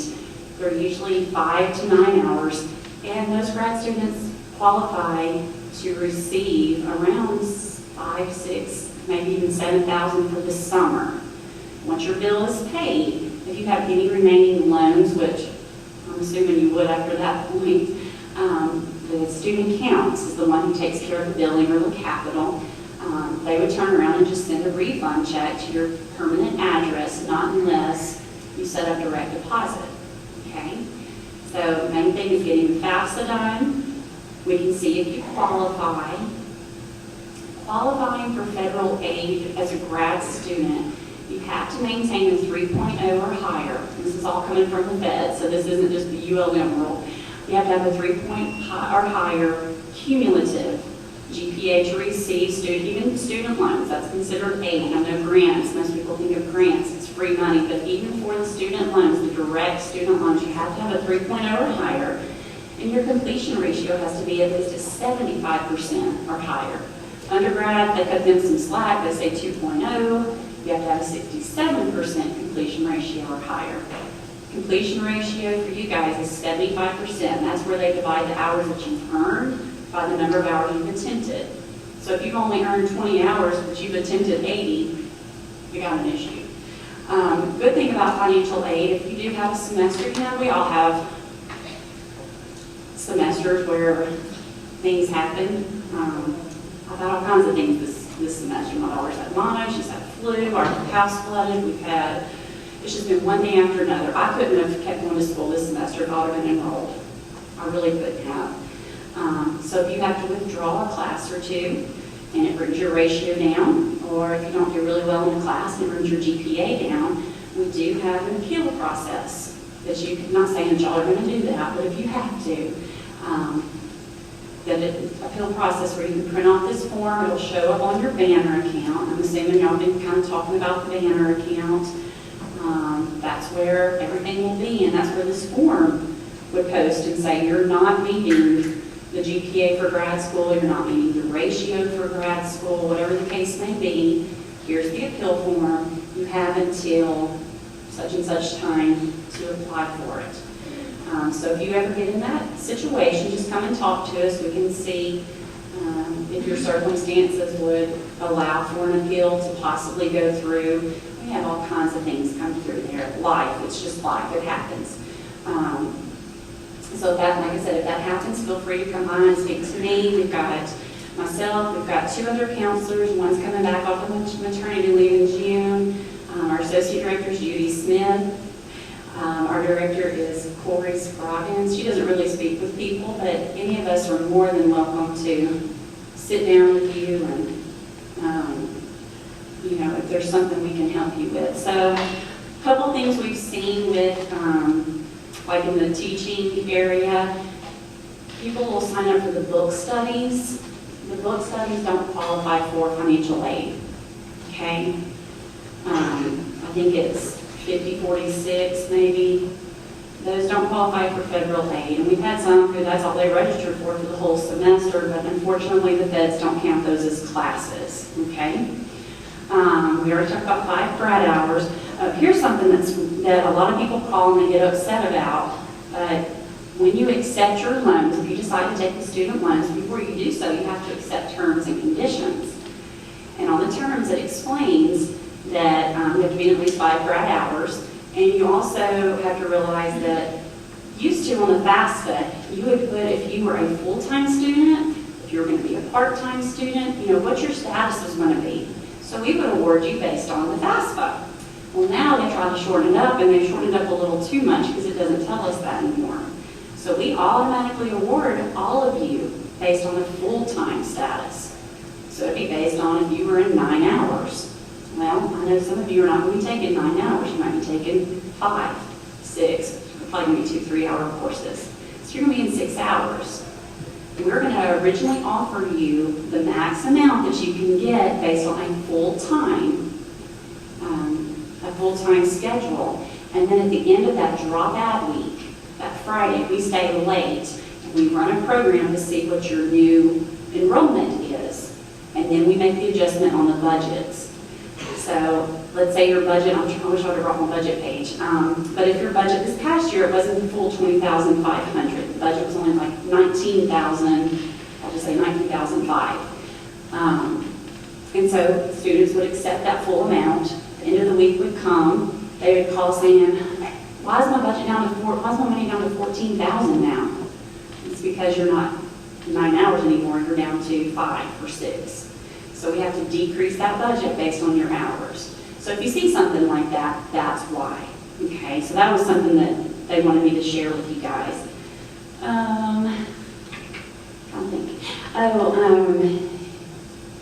In order to receive aid, you have to be a degree-seeking student. So if you're going for like a +30, that doesn't count. You have to be in a degree, working on your master's to receive federal aid. Okay? So, I don't really know the situation of each of you, like what you're in. I know it's the Master's of Art in Teaching, so everybody's in the MAT. That was one of the questions. Some of them are status, some of them are non-degrees for now, transferring, so there's not some questions about that. Okay, yeah, I was going to say, if you are in a non-degree status right now, this is what happens. I don't know if any of you are transferring. Do we have any transfers from another school or no? Okay. Are all of you brand new I'm assuming all brand new into the MAT program. This is kind of the thing that goes with like the pharmacy students. They haven't graduated with a degree and they're going to start a professional program. So on the FAFSA they put professional program, which I'm sure that's what you did. You said you're going to start your master's program. For them, it flags them saying, basically, wait a minute, they don't have a degree, they can't be professional students. So for some of you, it might be flagging you saying either you're like in a non-degree program or you're in a graduate conflict. Maybe some of you have seen something like that. It takes a few days for the system. If I put something into the system, say in admissions, it might take 3 or 4 days for the system to actually roll and pick up the changes, okay? So if that happens, don't panic. Now, if you see it mid-June and you're already in classes and then we found an issue, come see us or call us. Or calling this time of year is, I haven't checked my voicemail in over a week. I've not had a chance. I've had a student in front of me every day, pretty much all day long. We haven't had student workers. I've had to work up front, I've had to work in the phone room. We got faxes shooting in. I've got 60 emails every day. It's crazy. So if you live in this area, I would highly suggest that you swing by and talk to us. We're on the 2nd floor. Feel free to do so. Or email. That's the easiest because we can check email at home and that kind of thing. But calling is, you might get lucky and get in every once in a while, but it's pretty crazy during the summer. Especially this time because we have freshmen coming in. So it's prep and we got panicked parents. So, but if you see some kind of weird status like that, it's showing provisional. Usually provisional is for our freshmen because we're waiting on transcripts, or it could be a transfer because we're waiting on transcripts. It could be provisional because maybe you haven't completed your GRE, or they haven't received your GRE scores yet. That might be where that non-degree or provisional status is coming from, okay? As soon as the grad office makes all those changes, they'll send it to us and we'll clear it up. So it's like I told a student this morning, there is nothing our office can do until grad office or admissions or whoever handles y'all's paperwork until that is cleared up. We can't offer federal aid until we have everything in place. We have to have the FAFSA. I don't know if any of you have been chosen for the verification process. If you are, we can't take your 1040s, not anymore. They used to. Now we have to have a tax transcript, tax return transcript. It can only come from the IRS. So you can call them and they'll mail a copy. You can go back to your FAFSA and connect it to the IRS. Or actually over on Hudson, Cross Keys Bank. IRS is on the bottom floor, I believe. You can just go in and request a copy. So if you have to do verification paperwork, again, we can't award you until all verification paperwork is clear, because we're trying to tell the government what they put on FAFSA matches what they turned into us, okay? So we can't, we're just kind of in limbo until everything's finished up with admissions, and everything's finished up with FAFSA, and then once we see that you have registered for your 5 hours or more for the summertime, then we can see, as long as you qualify with all those other things, then we can offer you the student aid. Now, if none of you have done this yet and you're looking to try to get a student loan for the summer, you need to go to our financial aid website, okay? If you can get to it a couple ways. You can go to ulm.edu and of course do the A through Z index, click on F, financial aid. Or you can just type in FINAID, FINAID, .ulm.edu. And down at the bottom of our page, there's a form called a summer data form. The computer system is weird. It's a little scary how smart it is. It'll award automatically for fall and spring. But for summer, we're not sure. We have to do it by hand. So we get all these summer data forms coming in, and we have to go out and manually put the amount that you've requested, okay? So if you're requesting, say, $5,000, we will put that it's been offered for summer, 2012-13. We'll put that it's been accepted for summer, 2012-13. And you won't have to go out and accept it. We've had people calling saying, I can't accept my loan. Well, you told us what you wanted, so we went ahead and put that out there for you, okay? Now, if you decide after you submit it, a week or two after you submit it, you're like, oh, I don't think I need that much money. You can stop by, call, email, and we can try to change the amount for you. Now, if we've already pulled that money in and it's already paid on your bill, and you've already gotten a refund check, there's nothing our office can do. That'll be up to you to get it back to the federal government. So I would suggest calling the direct lending people. You can go to studentloans.gov. And you should find phone numbers, addresses, all kinds of information, okay? Yes, ma'am. With the loan, is summer one and summer two, like the whole summer program considered? Yeah, if you, let's say you do 3 hours summer 1 and 3 hours summer 2, okay? Your student loans, and you qualify for student loans, you've requested $5,000, I'll just stick with that number. You requested $5,000 on your summer data form, we put it out there for you, we accepted it. You've gone to studentloans.gov. If you've had a loan before, then you're familiar with this. But if you're not, to have that loan actually come in and disperse into your account, you have to do two things. You have to go to studentloans.gov, and you have to complete a master promissory note. And I always tell students that so they can hunt you down when it's over. And then you have to do an insurance counseling session to tell them you understand basically what you're getting into. Okay? 54%. So anyway, what was your question again? Just there's summer. Some are all lumped together. That's why I don't teach anymore. I told somebody I would put a test down and go, has anyone seen my test? Where's my test? It is basically, it's, now we can't, the money will be showing on your bill. If you do 3 and 3, you got $5,000, it'll show on your bill that you have this money coming in, so your classes aren't going to be dropped. As long as we have your master common insurance, we can't pull that money in with just 3 hours. Even though you're showing you're registered for 6, you're technically not sitting in that 6th or 5th hour. Okay? So as soon as that second class begins, say summer 2, then we can disperse the money, and then we can do the refund if you have any money remaining. So if you do 6 hours summer 1 and 6 hours summer 2, we'll go ahead and disperse all of your money the first summer term. And it should, I mean, you can talk with student council on this, they do some weird stuff over there. I don't know how they come up with the dates and the way they do things. It should pay for your whole summer. Well, I have recently called financial aid just trying to figure this out. And the first semester we're in the Summer Institute course through this program that doesn't show up on Banner. And they said so we are taking 6 hours, but we're only showing 3 on Banner. And they're saying that I can't receive financial aid because it's only showing 3 hours of coursework. Is it like a pre-grad? So it's an undergrad? No, it's a professional development institute. You don't break through the grant, but it's something that we register to and are part of. But they should be taking most of y'all are taking 3 hours in summer 1 and usually 3 classes, 9 hours in summer 2. I was told they could cover, and that's what you're saying now, right? They just won't get their refund. Right. They wouldn't just get the refund until summer 2 kicks in. Yeah, now if you just took a 3-hour course in that one that you're talking about, then you wouldn't be able to get anything. But I was going to say, usually you guys have like 9 hours, I thought I remember. Yeah.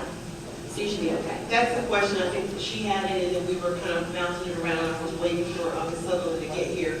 I think, thinking about that second summer, basically she's giving you a more complete answer. You will get the financial aid, it's awarded to you, but the way it draws down is different because you only have the 3 hours per summer, right? Right. But they're still going to cover your course, you're still covered. Yeah, Just still showing your bill zero. You're going to show your bills are paid, but as far as any monies that are left over, you won't get that until you get into the second term, because that shows that you have what's required. And then they'll see what your bills are, what you got, and they'll give you whatever's left over. Does that kind of make sense?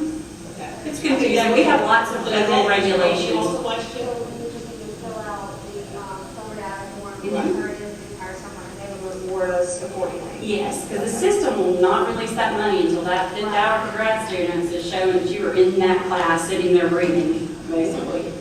I had to do the appeal for the second master's. Do I have to redo that each time that I want financial aid, or it's good until I finish my master's program? I'd have to ask Judy about that. I think what you would have to do.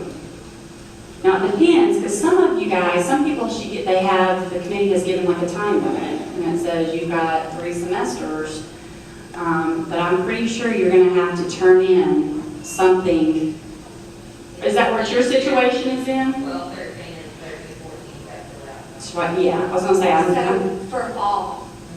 Okay. Are you good for the summer? Yes, I'm good for the summer. Okay, yeah. I didn't know if I needed to do a new one for fall. It'll probably pop up that you need to. Okay. So I would go ahead and speak with your advisor, show them, because they're basically looking to see that you're not just taking, we have students who do all kinds of crazy stuff, but as long as you're sticking to your degree plan, on your second master's, especially on your second master's, they're kind of finicky about the federal government. They're very finicky about that kind of stuff. So as long as you're following along with that degree plan when fall rolls around, and probably the next couple of weeks, if it's not already out there, you can probably go ahead and print that form off, fill it out, turn in your letter, only have 2 semesters left, or whatever the case may be, and get that turned into. Because the earlier you get that kind of stuff turned in, the better, because we'll have stacks of appeals mid-June. Yes, sir. My problem is that I got a master's degree, so I have to do the second master's thing as well. But I also have like a bazillion hours towards a PhD. So it's telling me something like about 120 hours or something like that. So are you working on your master's right now? A second master's, this one. If you're working on your second master's, you'll have to do an appeal. I've already done that. It's still out there. Oh, okay. It's still percolating. But what I was wondering is, does it separate between pursuing master's and pursuing PhD? The computer's not smart in that regard. It won't go, like split up and say, okay, these are master's, these are PhD classes. That's something that we have to go out and look at, and we have to go through and say, okay, this is a 7,000 level course, these are all PhD courses. Typically for a PhD, I'm trying to remember, they give quite a few hours for PhD, got all the dissertation and that kind of stuff. But since you're working on a master's, any of y'all are in that situation, we have to, like I said, we have to look at your GPA, we have to look at your ratio, but the federal government has us look at maximum time frame. So they don't want you just sitting in school constantly getting master's after master's after master's, 2 masters is pushing it. It's really hard to get an appeal for a second master's. I mean, it really is. It can be done, but what they look at is your maximum time frame, and they look to see how many hours you've completed. And so we have formulas and things that we look at, and we've just created a new SAP policy is what it's called. It stands for Satisfactory Academic Progress. You can find that out on our financial aid website. And it explains that first masters, I believe they say max time frame is 60 hours. They've done some changing. I'm pretty sure it's 60 hours for the first, because of course they understand you couldn't drop classes and, change whatever the case may be. Second masters, I think they've changed it to either the max for 2 masters, attempted hours total, 75 or 80 hours. Okay? Because we kind of calculated and looked at the different masters that we have. And if you completed 2 masters, you should be able to get, even those that have like a lot of hours you have to attempt, you should be able to get those 2 done within 80. Like I said, I think it's either 75 or 80. I'm not sure what their final decision was. So they look at that max time frame. If you're looking for a second master's, you have to do a financial aid appeal. You could just enroll, and as long as you weren't at that 80-hour mark, it would just let you keep going. But as soon as you put into the system, like I guess with admissions, the grad office, that you are pursuing a second master's, it automatically spits that form out there for you that you are pursuing a second master's, and you have to turn in, like I was telling her, the form that has your advisor write down what classes you have remaining. You have to type up a letter explaining, I think it asks you to explain why you're pursuing this master's, how will it help your current job situation that you're in, okay? If I do it over the phone, I will definitely follow it up with an email, so that you see your classes, the semester is CRN. Most of y'all have already registered, so y'all know that those CRNs are not listed on Banner. We do that so that students do not get into your classes. Those are your classes, we reserve them for MATs. The other students in the MEDs have different times of year they take them. So don't freak out because you don't see it on Banner. Use that CRN I gave you. If it doesn't match up with the class, I might have typoed it. I do make mistakes. Ask me. We'll figure it out. So every semester I advise in summer, for summer and fall, and then you'll come back to me for spring, and then we'll do it again for summer and possibly for school year. I know that there are some people, I don't know if this has been talked about yet, there are some of y'all that are elementary that are on a 42-hour plan. Anybody? Okay. We're trying to get that pulled back down to 36 hours. The State Department, after we sent in a request to change the degree plan, they requested we add 6 more hours of reading. So we went ahead and did that, but we're running through another request to pull 2 classes out of there that are not absolutely required for certification. We're trying to get that down to 36 hours. If you're under a 42-hour plan, the 2 classes that we are trying to take out, I pushed off till next year. So that you will not take them this year, in case we get back down to 36 hours, it won't affect you, you'll get out in 14 months. I know there are a few of y'all that want to do 14 months even with the 42 hours. We can, but I talked with everybody about how hard that's gonna be. That's absolutely your decision. Y'all know your capabilities is way better than mine. But those 2 classes are the EDLE 5000, 5005. Those are teacher leader endorsement classes. You can take them if you want, but we're trying to get them out of the degree. If that happens, I will contact every single one of y'all and get y'all to come back and sign a new degree plan if you want. Nobody's gonna force you, but why not take 6 hours off your degree plan? So, if y'all need to talk to me, I do handle every undergrad in the college bed, so now's a very busy time, especially with prep. Our administrative assistant, Leslie, in Strauss 260, makes all of our appointments. You can contact her. You can contact me. Usually what I do is just forward on the email and let her set it up. When you set up an appointment, let me know if you want to come in my office, you want to talk to me on the phone, or if you want to do it via email. If we set up a phone appointment, you call me. And because if I don't get a phone call, I just keep trucking to the next one. If you miss your appointment, just let me know, we'll reschedule it. Now it's taking 2 to 5 days, and I hate that, but I do it on a first come, first served basis, and I have the undergrad stream in. I did a Moodle advising for people who are already in the program who might have been a part of that, where you could sign up yourself for the afternoons. I try to reserve afternoons for MAT since y'all do teach during the school year. That way if you want to talk to me, it's easier for you to not have to leave your school and talk to me. If you can't do it during the afternoons, it's not a problem, we'll accommodate you, but I just found out it works easier. I am always open to input, especially on that Moodle advising page. If something's not working or if you think it'll work better, let me know. I'm human, I make mistakes, and I want to make it as easy as possible for y'all. So, y'all have any questions? Yes, ma'am. When will the classes start They're not going to show up till at least the first day. In summer, they should come up the first day. If your class does not show up on Moodle on the first day, email the teacher directly. Most of y'all's classes are out of curriculum instruction and leadership. I think psychology is the only one that's not. So if you don't hear from the professor by that day, the next day, email the department head. Because with summer, y'all are looking at such a short time frame. Usually in the first week it should come up, but with summer, you need that available as soon as possible. Tiffany is going to self-enroll y'all. Everybody should have filled out forms for professional development. She's going to enroll you in her Moodle, and she's going to be the one who makes that active. Dr. Allen talked about the classroom management class being offered for summer 1. Yes. Instead of summer 2. That is only for elementary. We're having an issue where some students were not fully admissible, so we've moved that so that they can take 1 class in summer 1 and get in time for summer 2 to do the professional development and still not have financial aid issues. That is a possibility. If you want to change and you are fully admitted, but you want to change, let me know. And I'll re-advise you for it. I'm still waiting on the CRM from Dr. Schwing on that, but she did tell me that she set it up. So that is definitely an option, and some of y'all want to change over to that are in elementary, go for it. It'll make your summers go easier on you. 9 hours, I mean, I know apparently several of y'all have master's degrees already. 9 hours in one summer session is a hefty load. And then if you're looking to go into the classroom the next month after that, and you've never taught before, you're coming off of 9 hours of razzleness into the classroom. Like I said, y'all are better at judging your own abilities, but I take that option if I could do it. Spread it out more. Yes, ma'am. On my program plan, I had EDLE and EDLE 5,000 and 5,005. Yeah. But you still totaling 36 hours. That's because you got in, this is what I'm saying, we changed the program plan with the Board of Regents to include those 2 classes. After we put through that change, the State Department the next month sent down a requirement that we add 9 hours of reading. You probably don't fall under that because you signed your program plan before the cutoff date. Email me and we'll make sure.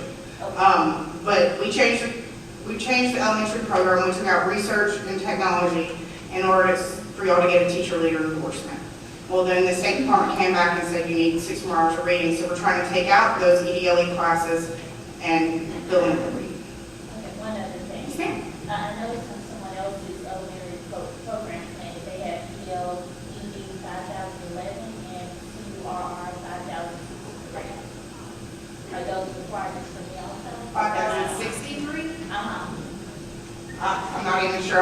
to look at it. I can't even, are you sure that's not a special ed program? The 5063 should be internship probably. 5011 is paired with it, and then you also have 5010. What you're looking at is where they took those 2 classes out and talked to me.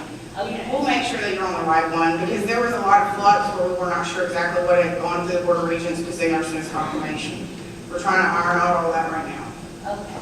But definitely get a hold of me. You should be okay, but I want to make sure. Dr. Allen mentioned something about the exit requirements and the PLT, and it was broken into the K6 and then 7-12. So if we have a program plan that says 6 through 12, and we're currently teaching 6 through 8, what do we need to do in order to make sure that we're exiting the program with the correct? Yeah, I actually emailed her back. She asked me that question. I don't know if this morning, I don't know if it was from this meeting. She wanted to know about highly qualified status when you were teaching the lower secondary. Would you need to take the middle school? No. If you're in a 6 through 12 plan, even though the praxis PLT is 7 through 12, you are highly qualified for 6 through 12. As long in that content area, say it's biology, you do biology for your internship, at least 51%, you will be highly qualified 6 through 12 for biology.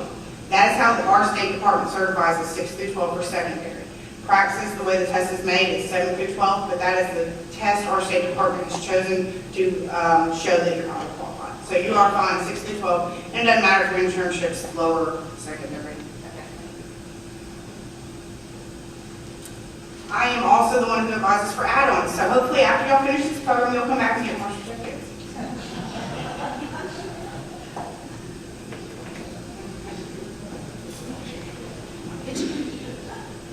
Anything else? I am here all the time.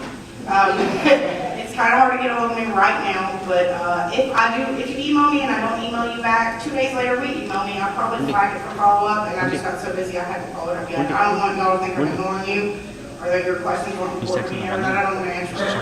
I just get classes sometimes and I keep on doing it. So, okay. Well, I'll be around if you need me. Continue this afternoon and invite Ms. Rosalind Pogue up to the podium. She is the director of the Career Center at ULM and has some presentations about interviewing, about job placement. So it's very important, especially people who have not found a place for internship, which is going to be most people. Again, schools don't get their budgets normally until the middle of summer, and so you might not be hired until later on. But in the meantime, these are some things that you can start thinking about. So Mrs. Pogue is an expert, and we will let her begin her presentation. Thank you. Good afternoon. Everybody enjoy that lunch? You know what? Being scheduled after lunch? That's wrong. I really got to entertain you now. But I'm certainly glad that you're here. For many of you, if you are ULM alum that are coming back, welcome back. If this is your first time, welcome to ULM. My name is Rosalind Pogue, and I work in the Office of Career Connections, and that's what we do. We connect you to careers, so to speak. But the other thing we like to do is we also like to help you and work with you in career counseling. We also do services such as resume writing. If you've got a resume that you would like for us to look at, that's what we're there for. We also talk a little bit about interview skills, which is what I'm going to talk about today for you, just in very brief terms. What is expected now in resumes and what is expected in your interview skills. And so we'll do little demonstrations and stuff like that to keep you entertained. So if you have any other questions at the end of the program, please feel free to ask if we have time. And again, just to let you know where we're located, we are on the 3rd floor of this building, library room 314. And there's signs everywhere. You cannot miss us. Okay, Career Connections. All right, what I'd like to do first is talk to you a little bit about resumes. Your resume is kind of like the key to the door, to unlock the door, I should say, to kind of get that foot in the door and everything else to kind of get you where you need to go and where you need to head. So, if you would hit the first one, please, Ms. Tiffany. So what I want to talk about is the 8 tips to get you started. Just keep hitting it, Ms. Tiffany. You're going to start with the basics. Then we're going to have an objective and our summary of skills. You're going to choose the right resume style, because there are different types of resume styles that you can choose from. You're going to brainstorm your experience and skills. You're going to, we're going to talk about listing educational and volunteer experience. You're also going to know the cardinal rules of resume writing, and you will never, ever lie on your resume. Believe it or not, some people have done that, and it has come back and bit them very hard. Okay? And then the last thing is to write your resume first. Then you can write your cover letter. Okay? First one, please, Ms. Tiffany. Let's start with the basics. The basics is your main heading, which is, you're going to have to really keep hitting it.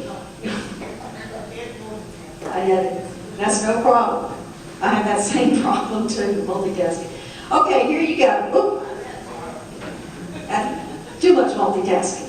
Okay, you're going to start with the basics first. That's going to be your name, your address.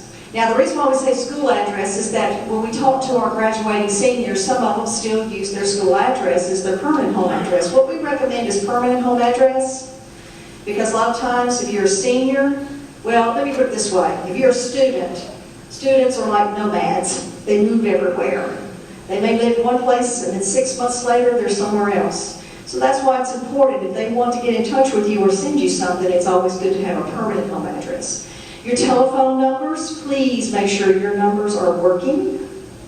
Hate for someone to answer, or hate for an employer to call you and it says, I'm sorry, the number you dialed is no longer in service. Not good.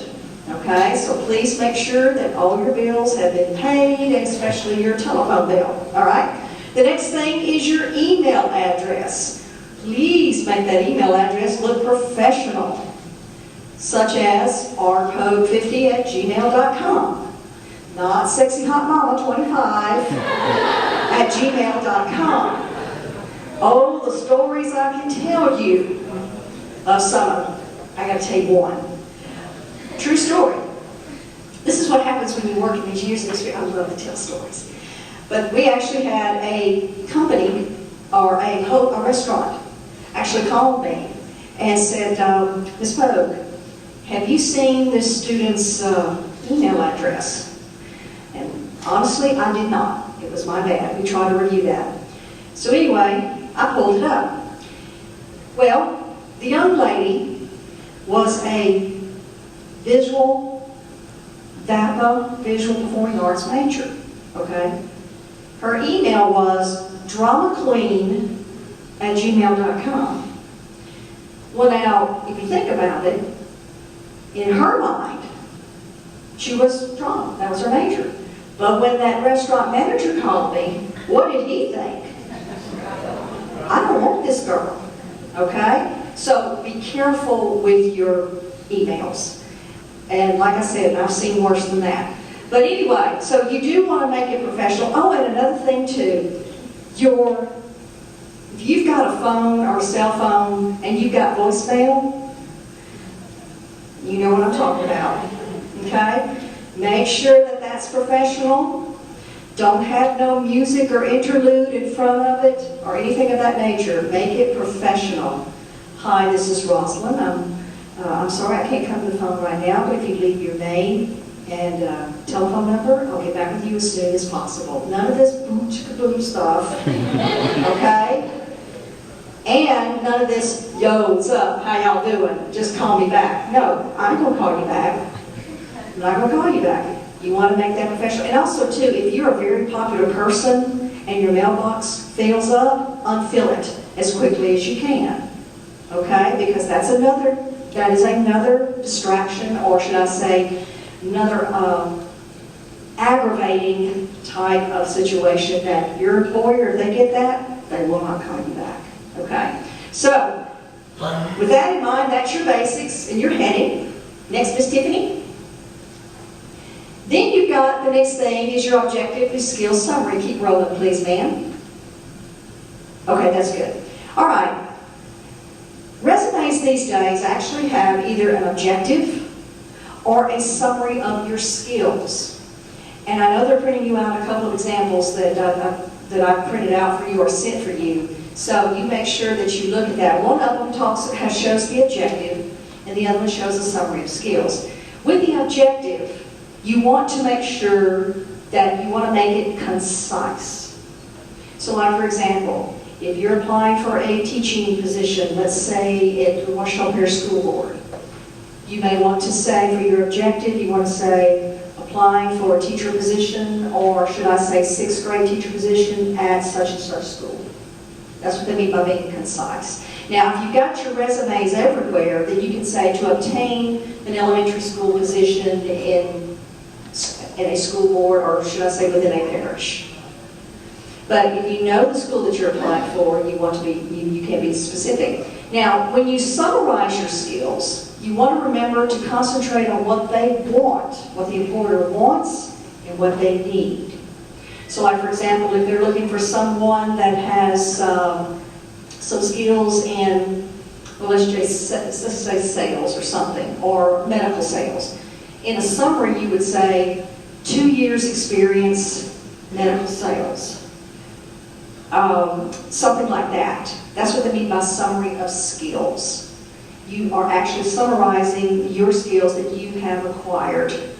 And you can also use that as instead of an objective. One other thing about the objective is that today there are many so-called experts that are saying the objective is no longer needed. It's just a thing of the past. The way I look at it, I use an objective when I file for the position I'm in. It really depends on the company. It depends on that person. So I don't think objective is ode or passe or anything of that nature. So if you still use an objective, you go right ahead. Again, it just depends. That is just some opinions that have come out recently about it. Next one, please, ma'am. The right resume style. Go ahead. One more. Thank you. Okay. The most common and most accepted resume is the chronological style. A lot of employers prefer chronological because they like to see when you obtained your experience. So usually in chronological, it's reverse. You put your most recent experience first, and then your previous on down. That's called chronological order. Okay? And again, that's what most companies accept, and the one that's most commonly used by everyone. The other one is called a functional. Functional is good if you wish to emphasize, again, your skills and then your expertise. And so in some instances with functional, you're going to put all your skill qualifications first, then the expertise that you learned, and then who you actually were employed, and then your education. A lot of let me put it this way, some folks that use functional are ones that have usually been out in the working world for a while, and they've acquired a lot of experience. But again, it doesn't matter whether you've obtained that much experience or not. Again, I've read several articles in which employers still like that chronological. That's the one they like the most. Okay. There are some that do actually combine the resumes. You can put chronological and functional, or chronological and summary together, and that's perfectly fine. Just make sure they understand what you're saying. Okay, so there's very different types. And you can actually go online, guys, and Google examples of resumes. I would just be very careful about the resumes, though, because some are going to show really artsy flowers and things like that. You want to be careful about that. Number one, you don't want to have such a Picasso, they won't read your information. Okay? And some companies, they like just the straight professional resume and be done with it. Now, my daughter is an interior designer, and she asked me to look at her resume when she was graduating, and I took one look at it and went, and oh, she had the flowers and everything else like that. Now, boy, I was fixing to just lit into it. Oh, no, honey, you can't, Mom, stop, time out. She said, in my field, that's what they look for. They look for that artistic design. So it depends on where you're working, that sometimes you can have a nice resume, that you can have flowers on it and everything, but don't do it to everybody, okay? But then most of the time, though, really and truly, the best thing you need to do is stick with just the straight professional resume, okay? Okay. Next, please. Brainstorming experience and skills. Okay. Some of you have already written a resume, and you probably know what this is like, but it's still always good to start thinking backwards. Think, what have I done in order to write up my resume? Believe it or not, you may have obtained skills that you didn't realize you had. And it may have been from those small little jobs that you've done in the past, such as working at a restaurant, waiting tables. There was a lot more than you did than just waiting tables. What would you do if you worked at a restaurant? What do you normally do? If you're working as a waitress or a waiter. You're interacting with people. What else? Multitasking. You got it. What else? What about time management? Customer interaction. I don't care where you work. I don't care if you're in education. I don't care if you're sitting behind a desk 8 hours a day. You're going to talk to somebody. Okay? You're going to have to communicate one way or the other. So you are learning a lot of skills that you don't realize. But how they know is how you list it. Now, you don't say, I learned multitasking. No. In what you did in your experience, they see those skills. So sometimes when you have to think about your experience, you have to think backwards, and then at the same time be brainstorming. In other words, what I'm telling you is don't sell yourself short. Okay? Sometimes, and I know some of us have babysat, believe it or not, that babysitting job you did, you learned a lot, didn't you? A whole lot. Right. So it's just those little things. And what about organizations, too? Organizations. Yeah, I was a member of this. Yeah, but what did you do? You may not have been one of the leaders, like president or whatever, but you did some activities, team playing, things like that. Okay, next. Which should lead me into the next one. Yes, academic and volunteer experience. Okay, keep on, please, ma'am. Okay. Oh, sorry, go back. There we go. All right. It is important to list your academic and volunteer experience. Why do they want to know about that? Well, with academics, number one, they want to know what you've learned. And some of you will probably list on your resume relevant courses. Sometimes they like to see what courses you did take that will pertain to that position. Okay? The other thing is, they want to know if you've been involved. They don't necessarily care what activity or the name of the organization, but they'd like to know, what were you involved? And the reason why is because they like to see if you interacted with people, right? And remember what I told you earlier about the organizations? You're learning skills as well. What they are looking for is balance.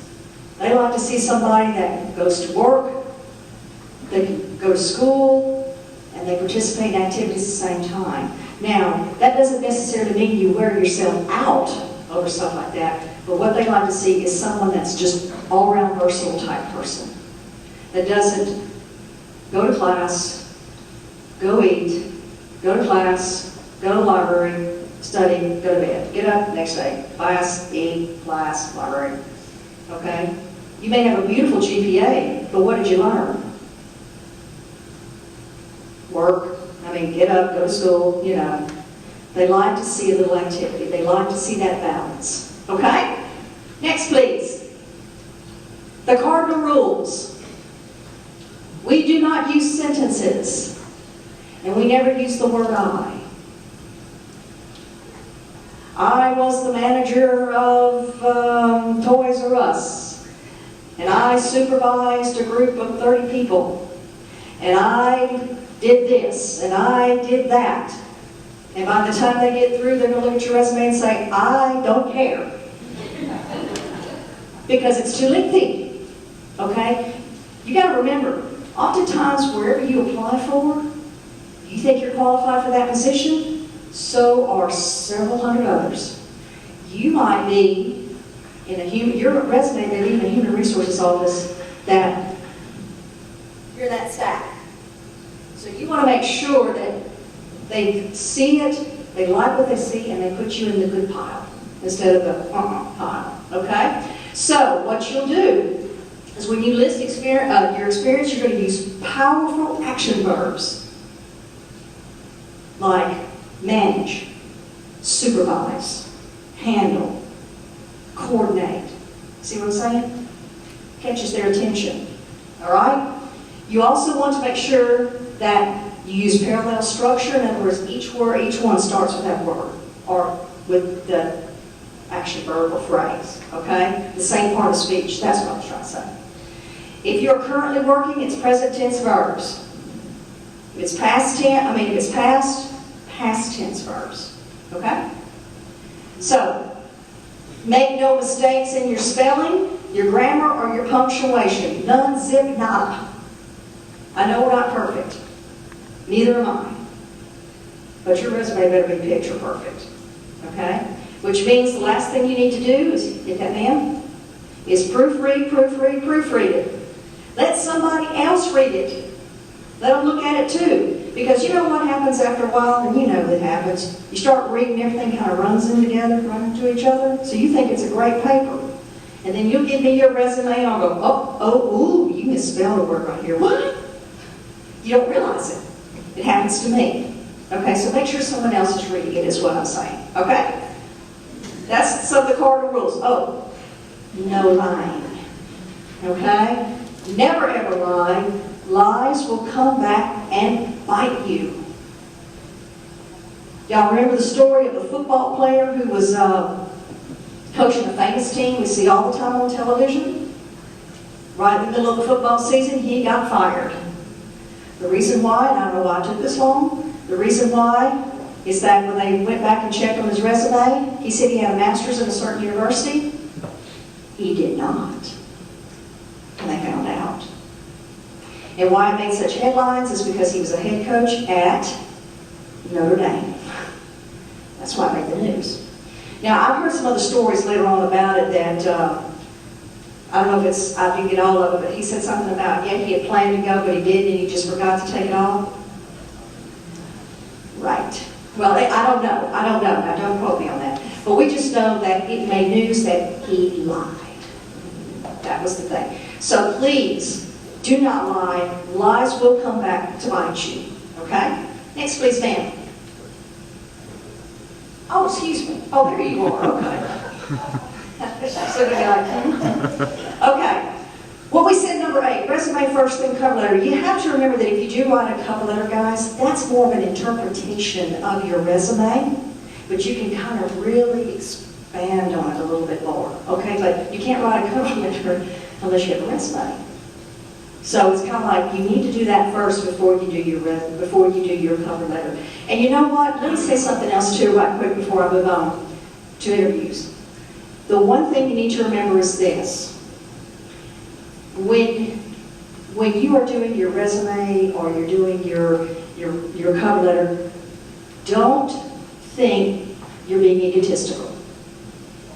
I've actually had students that I would look at their resume and it would just be very general, just hardly anything. And I says, well, what else did you do? Well, I did this and I did that. I says, well, put it down. Why don't you put it down? Well, because I'm afraid that they think I'm going to get the big head.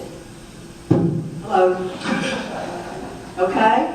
The thing is this, and I told this young man, I said, number one, they'll know if you're being egotistical.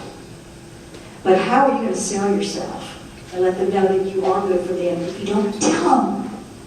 You've got to tell them. But you can tell it in a way, guys, that it's not. Okay? Yeah, I'm going to take that mic on the head a little bit there. But honestly, they feel like that it was being egotistical. Well, the thing is, I says, you don't let something like that stop you. Don't think that way. If I think you are, I'll let you know. Because I've seen egotistical people, and I've seen their resumes too. And I say, but you can do it professionally, but you're doing it the right way. Okay? I think that's it. Oh, yeah. Well, you can also feel free to use our services because we actually have examples of our resumes on our website, which is ulm.edu/career connections. And if you look under resumes and other job search resources, you'll find some of those additional examples of those resumes. They're templates, so you're not infringing on copyright or anything of that nature. You can use that, okay? Also, our phone numbers and our email addresses are also listed on there too, so you feel free to give us a call, because that's what we're there for, with our services. Okay, now I need to switch to interview skills, please, ma'am.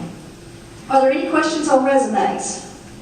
Pretty much, for some of you, it probably is a review, but sometimes it's really nice to hear those reviews too, because a lot of things may have changed, and then there's some that has not changed at all. Yes, sir? I hear different philosophies on the way. I've heard a lot of people say that it's only one page, and I know a lot of people say, well, that's really only for beginners. I mean, mine's 2 pages long, and I use that to illustrate the fact that I have. Right. Very good question. That's a very good question. Because people say, 1 page only. Your resume should always be 1 page only. Okay, my question is, then how can I fit 20 years on 1 page? You can't. Basically, the 1 page is primarily for your graduates. But as you acquire and gain knowledge or gain your experience, sometimes it's going to take more than 1 page. Now, you can work your resume to where it's not 15 pages long, unless you want to apply for a professorship. That's a curriculum vitae, and sometimes 15 pages is short. Some of them are as long as 33, 34 pages long. But in this case, like in mine, we worked it to where, my colleague and I, to where I got it in 2 pages. Also, depending on the company, or where you plan to work, they say how far back can you go? Usually they say maximum 10 years. But again, depends on where you apply. That answer your question, sir? Yes, sir. I apologize, I'm going to have to leave to go to your interview. I wish I could say. Oh. But my question is, and it goes in line with I have 25 years of banking experience, and my resume is 3 pages long, and it's not very applicable to teaching. They have very little, I would think that people would be hiring and have very little interest in a lot of the detail I have on my resume. Or banking position, they would love it. But I think you kind of answered that. I mean, I don't want to exclude anything, but they're going to be bored. Right? It's tough. It's a unique situation. Let me ask you this question. Was most of your banking kind of basically this, all different variety types, huh? A lot of real good experience. From all different various aspects and stuff? Accounting, marketing, IT. See, if I were you, I'd keep it. I'd keep it. Because that's okay. But in this case, though, it's some very valuable experience there, sir, that you can teach. Oh, yeah. Mm-hmm. That's what I was going to ask one of the ladies there. As a principal, when you think about, you want to know what you've been doing for 25 years still, right? And that's another thing. Yeah, you blind. Well, there you go. That settles it right there. No, sir, because what you're telling me is that you've got a lot of very valuable experience that could really help in the classroom. I would keep it. Very good. Thank you, sir. Good luck. Don't forget to smile, shake your hand, you know. That's what we're going to talk about. Okay. All right, now let's talk about job interview skills, would you please? All right. You've done your resume, you've turned it in. They like you. They want you to come. They want you to come and talk to them. So we're going to talk about how to get ready, how to execute, and finally how to follow up. Be polite and memorable in a good way, in a very good way. Next, please. So what we're going to do first, well, what you might want to do is wherever you plan to apply, or you get a phone call, research them. Find out some information about them. Kind of prepare yourself, because when you're discussing this job position, they're going to want to see if you know a little bit about them too. So research, because you will have questions for them as well, which I'll talk about later. So if they've got any kind of reports, any kind of news articles, you can keep hitting them. You know, anything like that, do some research on them. Let them know. Now this is about for a company, But if you're interested in the education field, school boards have their email address. I mean, they have websites too. They've been in the newspaper. So you can read about all kinds of things about them, okay? Next one, please, ma'am.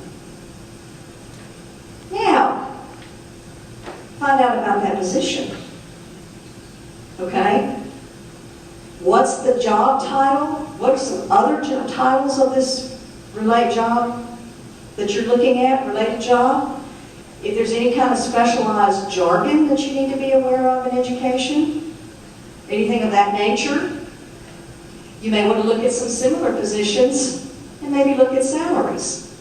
Now, when I say about salaries though, I'm not saying don't ask them right off the bat after your first interview with them. How much will you pay? No. What you might want to do is do a comparison. So that way you know in the back of your mind if you need to talk with them. And then also too, if you get an opportunity to research the person, you can try to do that, but be careful though, because there may be more than one John Smith. And so anyway, so you can research your interviewer if you know who it is. Next. Now, be aware of that specific interview type. It may be at first, it may be just a one-on-one to kind of get to know you. Or you may walk in and there may be 2 or 3 other people. It just depends on where you're planning to apply for. When y'all do interviews, is it mostly one-on-one? Yes. It's on one-on-one in most of your school systems. And then, but mostly in some companies, you're in a group interview. And then if they really like you, you're in another group interview.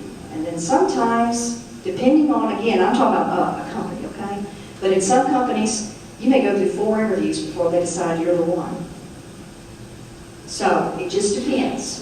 But most of the time, from my understanding, it's one-on-one in the education system. However, if they really want to talk to you some more, they may bring in some other people. It just depends. Sometimes the assistant principal. Okay? All right. Oh, and one other one, which I don't know if they do this in the school system, the telephone interview or the, like, no, y'all usually like just the one-on-one. I do too. I like that face-to-face. I do. Okay. All right. Thank you. Now you want to prepare yourself. Okay, so you know something about the system, you know something about the position, but now do you know about yourself? Ooh. Wow. You know, y'all, you ever heard take a good look in the mirror at yourself? Okay, well, I don't need to do that. But what I'm saying is that you want to think what they're thinking. In other words, when you come to that interview, what are they thinking about you? So what you might want to do, review your resume, looking at it from their point of view. And then the next thing is you may want to imagine some tough questions that they may ask you about you. For example, you may have a gap in your experience, and they may ask you, well, I noticed that you had worked for this many years, and then it looks like you didn't work for a couple of years and you're back. Okay, well, you can be honest, you can tell them. You can just say that, but if it's for a personal reason, don't go into a long, drawn-out history. Okay? They don't want to know that. I mean, what they want to know is, well, I had to leave for personal reasons. Like, for example, my child became very ill, and so therefore I had to take care of him 24 hours a day. So what I had to do was I had to quit my job to take care of my child. Now he's at a stage, she's at a stage where she's doing much better, and I'm able to return to work. Same thing with a sick mother, sick father. Okay. You don't need to get into the long drawn-out story that you broke up with your boyfriend and your girlfriend and all this kind of stuff, you know.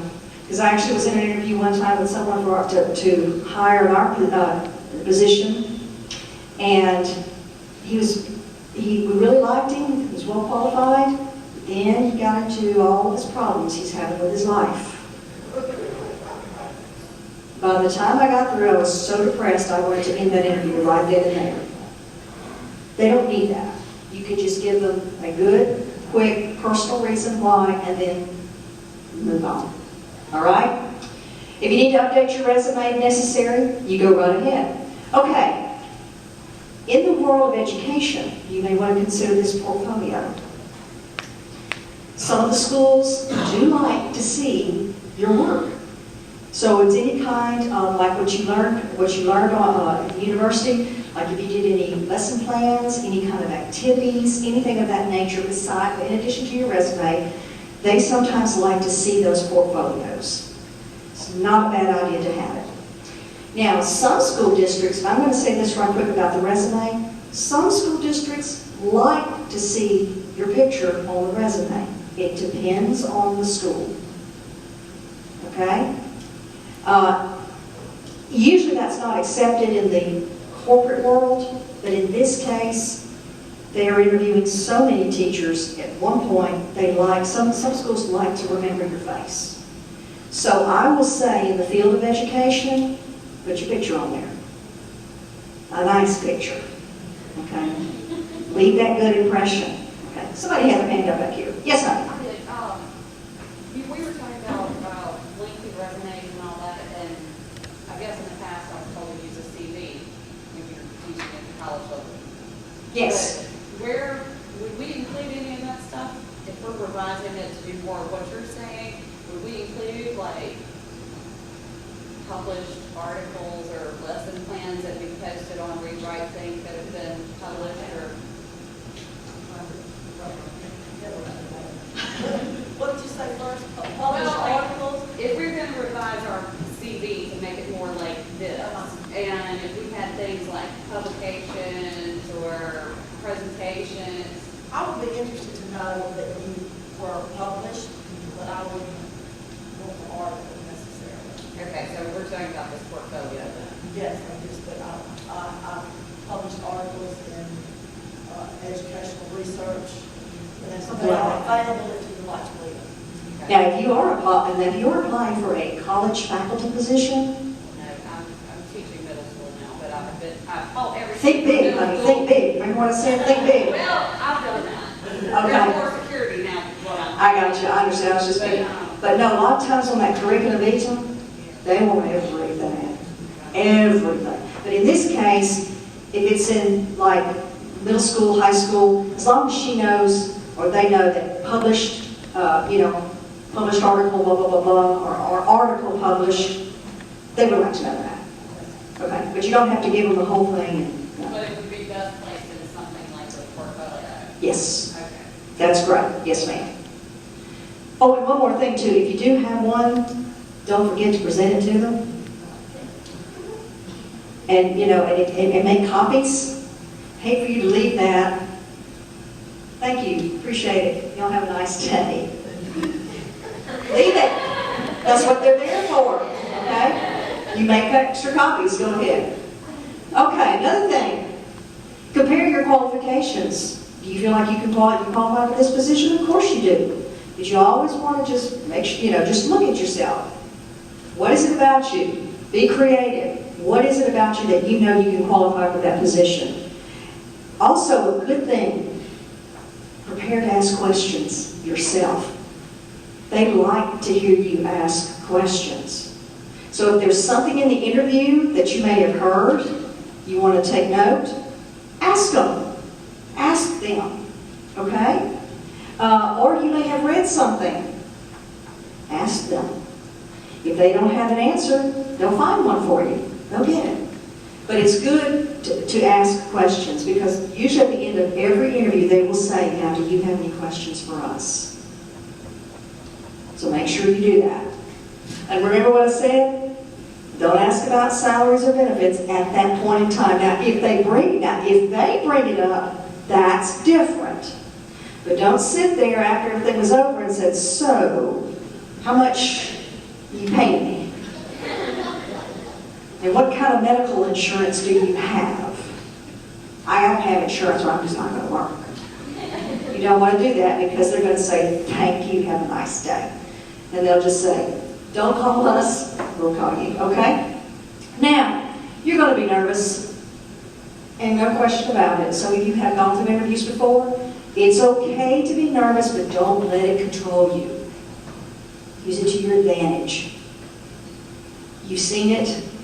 I know she's seen, you ladies have probably done interviews and you've seen it. If they're nervous, they're trying to remain calm, but then all of a sudden that leg starts shaking. Okay? Or maybe, or how about this? Sweating. Is it sweating? Are you hot? Are you feeling well? The other thing too is twirling of the fingers, the hair, anything like that. I had the privilege of being a judge for the Mr. FBL. Wonderful, one of the young men, wonderful, sharply dressed, he looked fantastic. He answered his questions, but one thing I caught every time, and I wrote it on his critique, every time we asked him a question, one of the first things he did was this. He rubbed his hands on his pants every time. Every time. And so I made a note, stop rubbing your pants, okay? Because, but to me, it let him know right away he was nervous, and he was going to try and answer right. So what I'm saying is watch those mannerisms, guys. Watch the mannerisms, okay? If this interview doesn't work out, hey, there's going to be others, okay? There's going to be others. You may not get it that first go-around, but who's to say somewhere else? Because what's going to happen is that you're going to learn from this, and you're going to know what to do better the next time. Again, we're all human. Okay, sweet Tiffany. Oh, and don't forget too, your interviewer has a life too. So sometimes you may start off with small talk, and you may find something in common. Okay, because you know what? They were in the hot seat once too, so they know. Okay. Plan your appearance, guys. Dress a bit better than you dressed for the job. Okay? In other words, you need to be professionally dressed. I think you are very well at that. Think conservative when you dress. So naturally, ladies, it's going to be the nice pants suit with a nice top. Okay? Now, if you have spaghetti straps on anything, you need to have a jacket on there. And excuse me, ladies, I don't need to keep that covered. Okay? Please. Gentlemen, same thing. A nice shirt, tie, or a suit. Please, we do not want to see your underwear hanging down from your pants. No blue jeans, no shorts. Because you got to remember, you're making a first impression. First impressions can last as quickly as 2.5 seconds. Once you've made that impression, that's it. So you want to look good. You want to look nice, okay? You want to make sure you're immaculately clean and neat, down to your toenails, down to your nails, your hair, and your shoes. I know you think this is funny when I tell you please take a bath when you before you go interview. You will be surprised what people see when they interview, okay? You will be amazed. Watch the strong sense of cologne and perfume, ladies and gentlemen, because your interviewer may have an allergy. And if you see their eyes watering and they stop breathing while you're interviewing, there is a problem. So be careful. Okay, girls, watch the heavy makeup and excessive jewelry. You are not a lady of the evening. Be yourself. The excessive jewelry, the reason why they say that is because it's a distraction. It clings a lot. Thank you. Yes, ma'am. Thank you. Make sure your clothes are pressed. Okay? They're not wrinkled. If you got to steam them, if you've got them on, steam them. It doesn't matter. Just don't burn yourself. But just make sure that you are clean, pressed, and very neat. Thank you. Thank you for telling me that. It's very important that you look your best. Also, you want to make sure that you have everything laid out the night before, and we'll talk about that in just a few minutes. But I do have a quick story to tell you. I want to tell you how important this is. So first off, I'm going to say, I don't want to offend anybody, but this is a true story. I actually had, let me say this, let me back up. Even though we may have career fairs, let me tell you something. School districts, they call your departments all the time looking for someone to work. They're calling the College of Education all the time. College of Business, everywhere. This was a true story. I had a colleague from one of the departments said that she received a phone call that this young lady graduated, was applying for a position, and good student, everything, but the colleague of mine got the call from this department, and when she got on the phone, this lady asked her, "Are you sure this is so-and-so that you told me about?" "Well, yeah, she went to our school, blah, blah, blah." She says, "Well, who's the hooker in my office?" No lie. That's a true story. This girl thought she dressed to the nine. Well, she did. Okay? Stilettos and all. Be careful, guys. Okay? Be very, very careful. Because there's a way to dress and there's a way not to dress. But guess what? She left an impression, didn't she? One that I don't want to remember either. Okay? Another thing you can do is practice. We actually have in our office a thing called interview stream, in which you can actually sit at a webcam, doors closed, nobody's watching, and you actually are answering questions, and you are being recorded. And the reason why this is a good practice to have, because it teaches you how you're presenting yourself. Again, remember when I talked about the mannerisms and stuff? Watch the we do that a lot, don't we? I usually say, okay, a lot. And my mother, sweet mother, God love her, every other sentence is, you know. How many of you heard that? You know? Every other sentence, my mom was like, you know. No, Mom, I don't know. You know? But anyway, but bless her heart. But anyway, but that's what I'm saying is that there's a lot of the mannerisms. Like a lot of us, like me, I use my hands a lot. You want to be careful. And it also can give you some good health suggestions. Okay, please, ma'am, watch. All right, it's the day before the interview. If you're having to travel, I don't care if it's just a hop, skip, jump over the river. Plan your transportation. Plan your arrival time. Who's to say that 12 o'clock train comes through at 11? Okay? You just want to be prepared and make sure the clothes are clean and pressed. Okay? And then when you go in, you want to look, if you have a notebook and pen, you can take that with you. Girls, if you've got big purses, try to leave them in your car or someplace where they're safe. And what about those iPhones, those cell phones? What do we do with those things? Don't even bring them in. Turn them off. If you have it, don't even bring it in, period. Don't even bring it in. You are fine for 1 hour without your life support system. Okay? They can wait. They can text you all they want, but they can wait for 1 hour. Okay? It's a huge distraction and a big, big turnoff to interviewers. Oh, and please, I know you think this is funny, go by yourself. When you interview, not your children and not your friends. Don't bring your friend in there for good luck.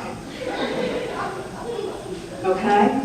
Seriously, you will be surprised, and especially if you have children, you're going to be so busy, where'd you go? You know, you can't answer the questions. So you want to make sure that you go by yourself because it's about you. That's what it's about you. And you want to make sure of that. Okay, now, next. All right, now the time has come. So here's what you're going to do. When you come in, when they call your name, and you come in, you're going to walk in confident. With confidence, okay? Now, I don't mean like a stiff. Be yourself. Don't slouch. Don't walk in like this. You walk in confidently. Walk in. And then, if they send the hand out for a firm handshake, you give them a nice firm handshake. Now, what I mean by firm handshake, I should say, yeah, that's a nice one. Nice, firm, not break the hand. You don't want to do it too tight. But then at the same time, you don't want to do this either. Hello. Now, fishy, sweaty hand type, or the Queen Elizabeth thing. And I know you guys won't do this. I know you won't. But I'm going to tell you, if it's your friend, and you know it's your friend that's interviewing you, usually that doesn't happen. Do not walk up and go, what's up? No. No. It's a firm handshake. Wait until they sit down or they ask you to be seated. Then you sit down, okay? Be ready to make some small talk. You may want to make a little small talk. You can be honest, but be diplomatic and brief. You can be witty, but do not be obscene. Okay?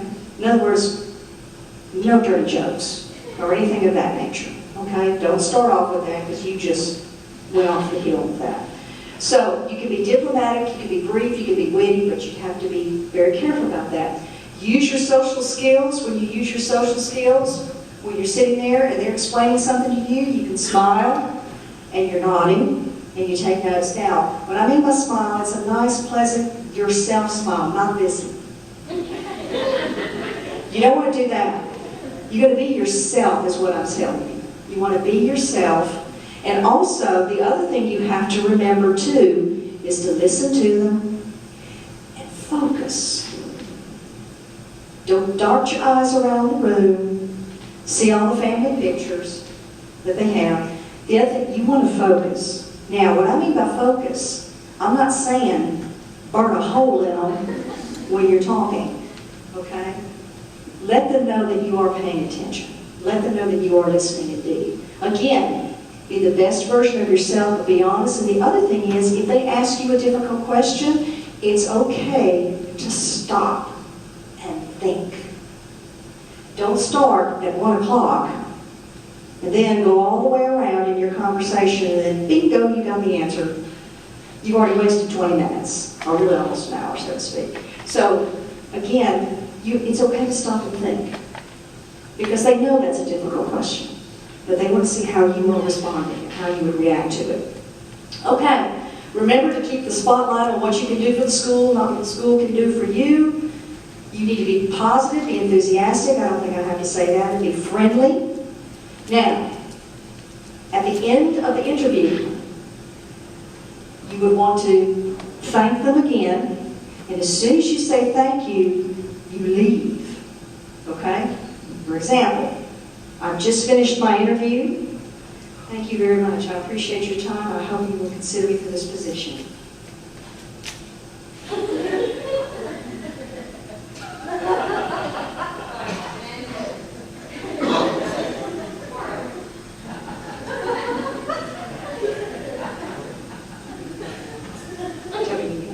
Okay, thank you.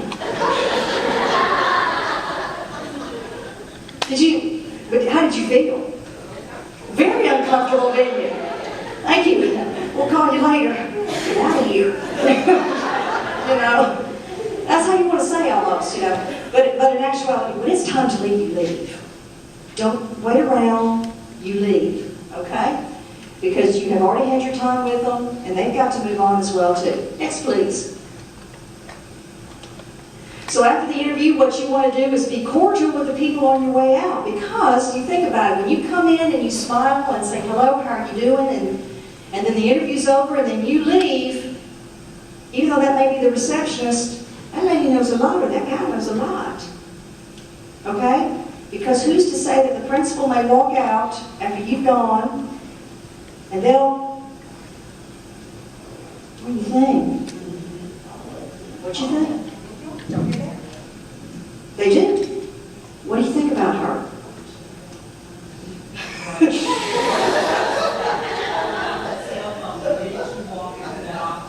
Secretary will listen to what you say, make it. Y'all hear that, girl? Y'all hear that, ladies and gentlemen? Hide that phone. Don't even bring it in. But I'm serious. That's their eyes watching. That's their eyes watching. Okay, and then after everything's over, kind of go back and assess what you've just done. If you need to make corrections or whatever, then you may want to think about later, is this the job I want to take and so forth. And you know what? It's not a bad idea to send a brief thank you, either note by mail or it can be by email, thanking them for the interview. Even though you may not get that position, it still leaves a good impression, because who's not to say that something may happen right before school starts and hear that they're looking for somebody, and lo and behold, you qualify. See what a thank you can do? And they can, they do remember that. They call you back. Okay? So, peace. So just remember some things. Don't show bad posture or body language. Oh, and don't forget to smile. Honestly, smile, a nice smile. Don't interrupt. You know how it happens when you're talking and somebody, like I'm talking to you, and just start saying something to me. Oh yeah, I know. Did you like that PowerPoint? I thought it was pretty cool. You know what? I thought about this the other day. See what I'm saying? Don't interrupt them. Let them finish, and then you speak. I know you're all excited, but you gotta give them time. Don't blame poor performance on anyone. Well, I just didn't do good because I had a terrible math teacher. Or so-and-so, I did this because... Guess what, folks? You blame poor performance on people because of you, because of your situation. What's the old saying? If I'm pointing a finger at you, you got 4 more pointing right back at you. So whose fault is it really? Yours. That's why when I point, honey, I use all my hands like that. Gotcha? Okay. Don't fail to have questions when asked. Don't let the nervousness alter your actions. You will be, but use it to your advantage. And don't forget to write the thank you note. Still tell them thank you. So much. Valuable information, right? Because at the end of, I'm telling you, those sometimes brushing back up and remembering, wow, you know, because if you're, especially with a career changer, maybe it's a while since you've had to do this. And you go, okay, well, what are people looking for now? And she's bringing those expertise that she shares with our students all the time. And so we really appreciate you being here this month once again. My pleasure. All right. Well, all right, we're going to do some, I'm going to do some cleanup real quickly, and then we're going to finally introduce some of these ladies that have been adding to this great information up here. I don't know how many of you, they're so friendly, you may have met them already. They're so sweet, you probably already met them. But I'm going to make sure that we introduce them. Excuse me, just a moment. I'm going to get back to our presentation. There were a few slides we had to go through, and I was reminded during the lunch break that we need to make sure we give attention to them because there's some questions that are still out there regarding some of these terms we're using. Sometimes, you know, it's just like teaching. I guess this was an object lesson for you. Sometimes when you find that, oh, you're showing that, I can't see it. Okay, some technical assistance here. It's not showing it there on the computer. Sometimes when you see that a large percentage of the class or somebody was able, you know, they understand something and, that, you know, they all get it and it seems like they get it, you forget about those 4 or 5 that were, I didn't say I knew who it was. So we're going to make sure that we can get that for you. I wanted to tell you that the task screen codes that we made reference to earlier when Dr. Allen was here, she told you where to find it. Now, if you go to that tiny URL on your agenda, I've gone and hyperlinked that document there, so you can just go to the agenda. As I said before, if you're on, you know, any type of device, you can just type that URL in or pull this up, and we're going to share these folders with you. All the people that are looking out have the folders, so they can just open it up. But if you just want to type in that tiny URL, then it's going to take you so that all of these that are in blue and underlined, they're hyperlinked, so you can see what those codes are and be able to find out which ones you need to sign up for. I wanted to make sure I told you that. The same thing with the graduate catalog. When Dean McGowan was here at around just before our break, he would make reference to that catalog. And as he said, a lot of those things are not going to change, even though they're getting ready to switch to 2013. If you click on there, that's a hyperlink to that as well. So we wanted to go back. Thank you. Can you see it yet? Or you can manipulate it? I need to go back to that slide that says Moodle and task stream. There was a question about that. While he's moving that around so that we can make sure that we're using our time wisely, I want to direct your attention to a few of these things. First of all, the next thing on the agenda is we're going to have some of these ladies come and help us because this podium gives some really good general information. But as I said, we have, on our team, we have about 175 years of experience in education. And because we said, not her. But with these three, just with these 4 ladies here, it's about 100 years, 25 plus, right?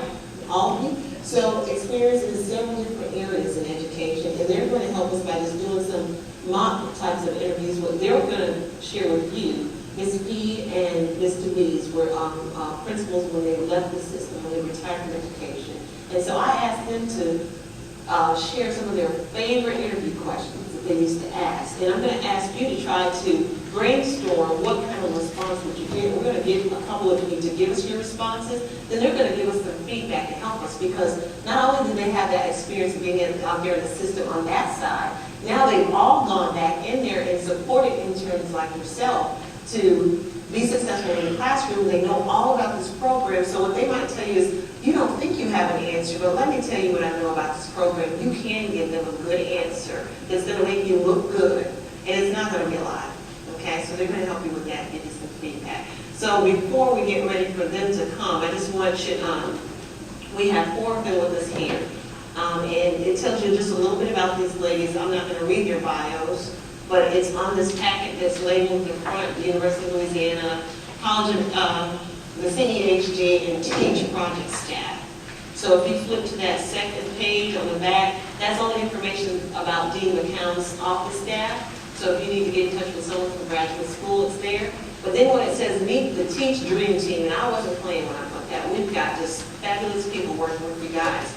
We've got layers of support, and I didn't get a chance to get into that model, but it's a specialized model that we use where it's layers of support. You have people that are coming out as university supervisors, and their sole thing to do is to evaluate you, to assess you, but they support you. So we call them mentors. They act as supervisors because they are there to evaluate the work you're doing. But once they've evaluated you, they give you very specific feedback, and then they support you to try to get better in whatever areas you need. They bring that information back, and then we have 2 other layers of support that work with them on that dream team. So when you see at the top, the university supervisors or mentors, those are the ones that will be going out to see you in your classrooms. We also have people we call trainers, because we are taking past participants that have graduated that are alums of Teach, and we are bringing them back in as teacher leaders so they can work like a peer mentor for you. They're still out in the field as a practitioner. They know what it's like every day. They work in your particular certification area. And these trainers are working to try to model for them, how is it that you support, how do you coach, how do you mentor someone, because this is their first time doing that. And then, of course, we have the teacher leaders. Those are the alums that are going to be working with you in what we call small groups. They're called PLCs. It's a professional learning community. So you're not going to be, your class when you come in for internship, should you get a job, and hopefully all of you will, should you get a job for the fall, your class might be 69 people like we had a couple years ago. And you might think, well, who do I ask for help? You're going to know you're going to ask for help, because you're going to be in a group with other people that are teaching similar subject areas and grades as you. And then you'll have a person that's over your group that's a teacher leader, and then you'll have a person over them that's a trainer that's going to be able to answer specific questions that are specific to your content, okay? Be able to help you through the process. So that's how it works. And looks like we're still working on it, so I'm not really going to worry about that slide. I'm going to show you how you can get to that information as far as Moodle is concerned. I'm just going to ask ladies if you'll just wave your hands so I can tell them who's here. We have starting right here in the white, all the way to my left, this is Miss Glenda Redden. And Miss Redden, you'll see there when you look at her profile, it tells you, she said read everything. I can't remember how long everybody's been here. I got to cheat. It's not on there, Miss Glenda, but I think you've been with us since 2005?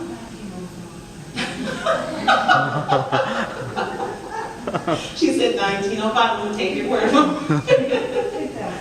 2007. She's been working with the program for the last 6 years, and so lots of experience there, and it tells you just how long she's been teaching before she retired from the profession. And then we have next to her is Miss Joanne P. We call her Miss Joe P.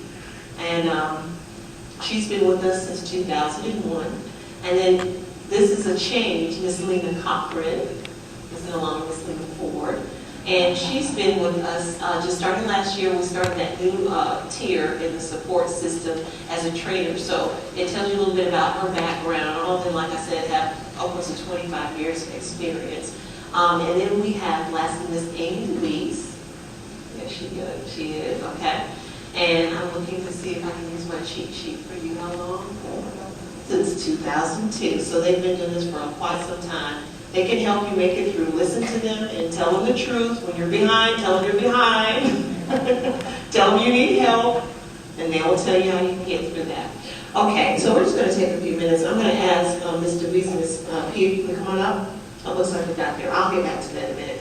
And what we're going to do, we're not going to take a long time, but I just want us to practice. I want us to just to take a couple questions, and I want each one of you to brainstorm what might be your response to their questions, and then I'm going to ask someone to be brave enough to share what your response would be.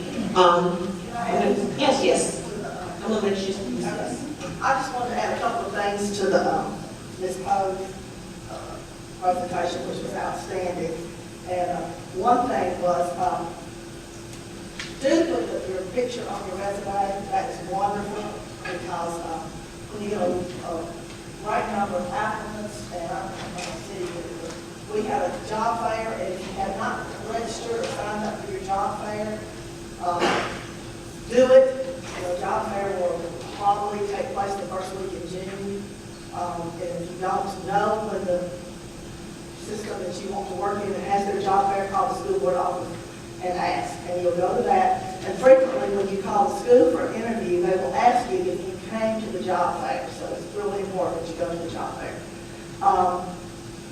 Put your picture on your resume. And I found in later years a lot of applicants did put their resume on a different color, and I'm not saying put it on neon pink, but like a pale green or something like that. So when they come in and you have your interview and you I'm visual, and I said, I'm going to your resume, and I would go through and look at that. And not that I would not be interested in what you published, but in your first interview, just the fact that you published, that you were a published educator would be impressive to me. And when I called you back, then I would have read what you or looked at what you had published. So I wasn't saying don't be proud that you were published. Also, my nervousness manifested itself in sweaty palms. And I always had a Kleenex in my hand that I expected to shake with, because usually the person would get up and shake my hand, and I would just take my Kleenex and one last wipe before I shook. I didn't want to do that because it was just like, yuck.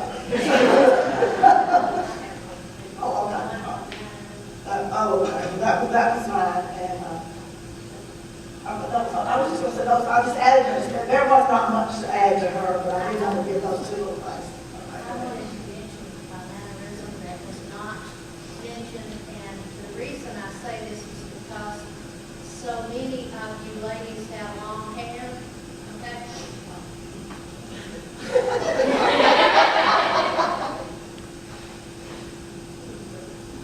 Please don't do that. That's so aggravating if you're in an interview and the person is constantly going or pushing that hair back over the ear or whatever. Just be cognizant of what you're doing. That is distracting. And be comfortable with what you wear too.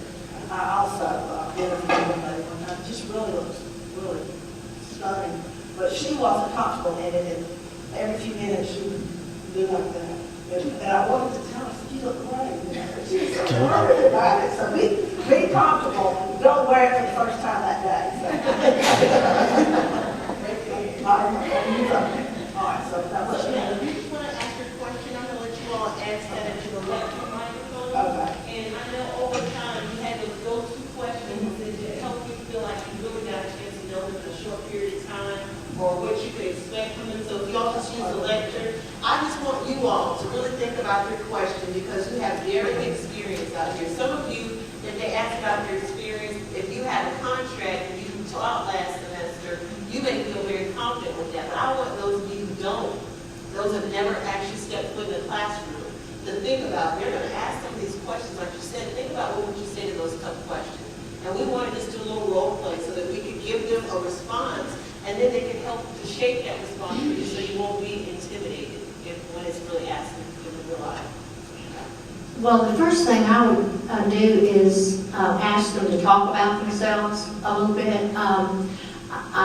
Just give me some general information, some background. In your case, most of you have done other things, and now you're getting into the education field.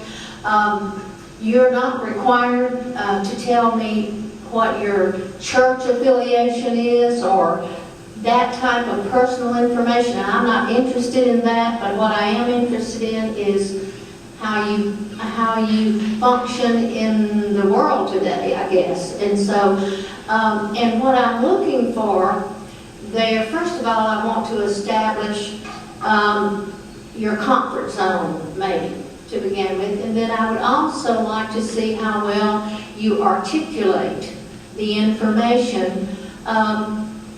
Please don't use bad grammar. Be very careful about what you say and how you say it. But this is what I'm looking for as you tell me some information about yourself. Does anyone have a canned response? We call it an elevator speech. Off the top of your head, when someone asks you something, you have something almost canned, ready to go. If someone asks you in a minute or less, tell me something about yourself, and you know you're a candidate for a job here, does anybody want to offer? What might you say that you think would be relevant to her? I asked some people on this question. You did very well. You can share what you said. And so if they said in a minute or less, I would like you to tell me something about yourself. Of course, the main thing I wanted to get across what she said, when they say something about yourself, they're not necessarily asking for your favorite color, what's your favorite cuisine. That's not really what they mean. So they're being vague on purpose because they want to know if you know how to speak to the point, right? So if you're interviewing for a job as a teacher, whether it's elementary or secondary, think about what you think will be relevant. How would you phrase that? I want you to just take, I'm going to say, let's take about a minute and a half. I want you to think about how would you phrase that? The principal is undoubtedly going to ask you that. It's like one of the canned questions we ask. And unfortunately, it seems like so many interviewees walk in and they're still stunned. They get asked a question. They're going to ask you, tell me something about yourself. And again, they don't want to know the name of your rat terrier. They don't want to know the name of your favorite movie. They want to know something that's pertaining to teaching. No brave souls. I could pick up someone who did really well in the interview. Okay, here we go.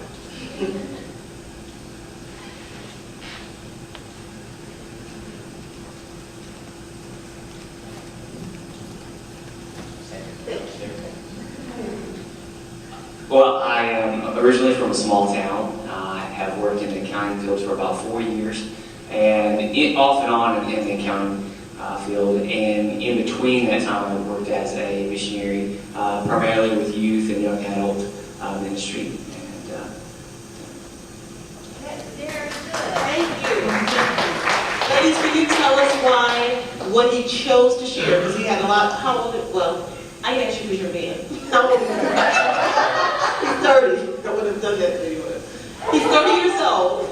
Okay? Yeah. Obviously, he's done a lot more than that, right? But he was very succinct and to the point. He had to choose what he would choose, he would share and what he would not. Ladies, could you tell us why it was good? You said very good, Ms. P. Why? Very concise. It was concise and to the point. And he told about working with the youth. Thank you. Very important.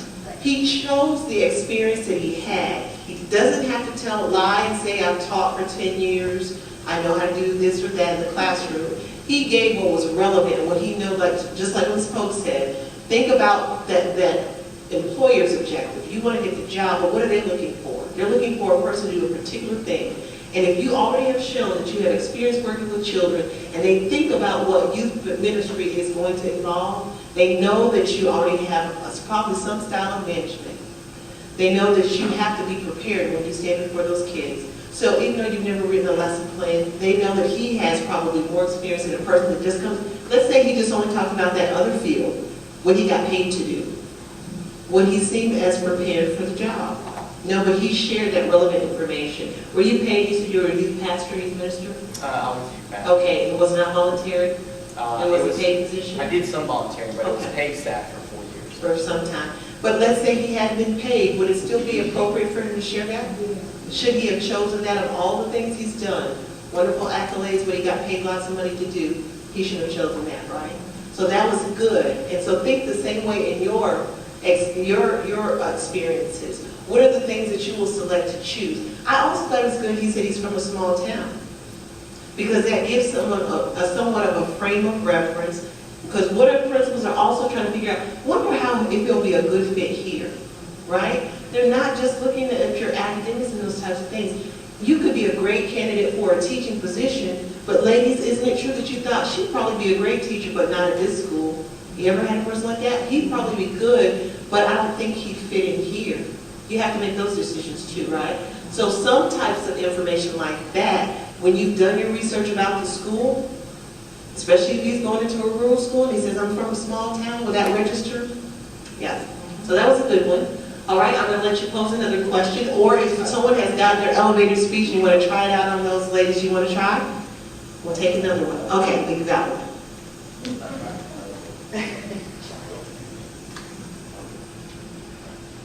My name is Ernest Muhammad. My background is engineering. What got me into education was my mom has been a 36-year educator in the Monroe City schools. And from her passing, I saw so many people that she affected as a teacher.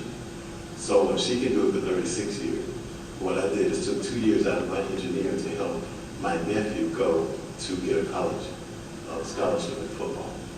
That led me back to Monroe to take care of family business. I was being recruited by one of the local junior highs as one of the coaches. And then from a person that I knew, she asked me to come and now be a mentor in the same neighborhood that I grew up in, right around from my home in which I live. And I said, what better mentor to children now than myself? So that's how I got back in education. Good job. What a great, okay, now instead of these ladies, I would like someone else, one of you all, with your colleague, could you tell us why you thought he chose good things to put into his little elevator speech? What were the good things that he, as a person that wants to be an educator, wants to teach, what are some good things he said? Recognizing the benefit of being an educator. Because see, one of the other questions sometimes they ask, why do you want to be a teacher? Can you ask that question? Okay, what are some other good things he tossed in there? He's local. He's local. He's from the area. So if he was going to go look, can I ask if the school that you started working in, what district is it in? Monroe Cities. And so you're looking for, have currently worked in Monroe City School? Yeah, I was in Washington area. Okay. Which is right around. And still in the same area. But either way, like you said, homegrown. He knows that, he's at least back here now. And he didn't stay here the whole time. Okay, anything else that you think you would have selected that too? He used the word mentor. He did. And you think about how closely aligned that is to some of the things that you have to do with your students above and beyond teaching. So those were some good things. Ladies, what else did you want to pull out that you thought? Well, the first thing I would ask him is who his mother is, because I might know her. Mary Smith. Mary Smith. Mary Smith. Where did she She was the director of Head Start in Western Road and Monroe. Oh, okay. Miss P. Wood. Do you know Miss P? I was in Monroe City Schools, so I thought I might know your mother. Oh, okay. So, I like the fact that he was already successful. right. Very, that takes a lot. Right. More or less move from a success country area to that type of thing to say, Right. call and God and this and all this time. And bringing that effective part in is really good because, we sometimes we talk about can a good teacher be made or are they born? And I believe that great teachers are born. They start off as mediocre teachers and they have to work towards it, but they have the ability and the capacity. But I think that if a person has a desire to teach, that you can be made into a good teacher. I believe that. But I do believe, this is personal, not research-based, we talk about research-based. I I personally believe that you have to approach it as a calling. You have to approach it as something you think you're meant to do if you're going to really be, excellent in it, if you're going to excel in it. So those were all good points that he had in. So also that background in engineering, you gave us your background. They want to know what your educational background is, very succinct. They want to know what your professional background is. But then they also want those other backstories because it tells them something about you that takes it off the page. And now I know you more personally, right? Okay, ladies, another question. We're going to take one more. And then we'll ask, if you have one more question that you guys like to talk to you. I'm sorry, in addition to your ministry, do you have any other experience working with groups of children? Okay, and so what on that? That's going to come up. What experience you have working with children? So is there anyone in here who's never taught a day in their life? No? Never got paid to teach a day in their life? How about classroom setting? I mean, as a classroom teacher, never been a classroom teacher. Well, I was blaming you. Never been a classroom teacher before. Doesn't mean if you weren't certified, just never been a classroom teacher. Okay. I want those of you who raised your hand, I want you to think about your elevator speech because you don't want to think of yourself as underqualified just because you've never been paid to be a classroom teacher before.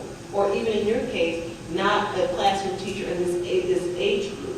Because, we know they're different, but still, and I'm sure it's easier for you to make the connection, still, that is teaching experience. Even though they're going to say, well, it is different. These are different age kids. This is still experience. You still have to do the same type of thing. Summer jobs like day camp, day city, Bible school, library helper. Exactly. Anything you did where you camp counselors were. She just said she teaches a group exercise class.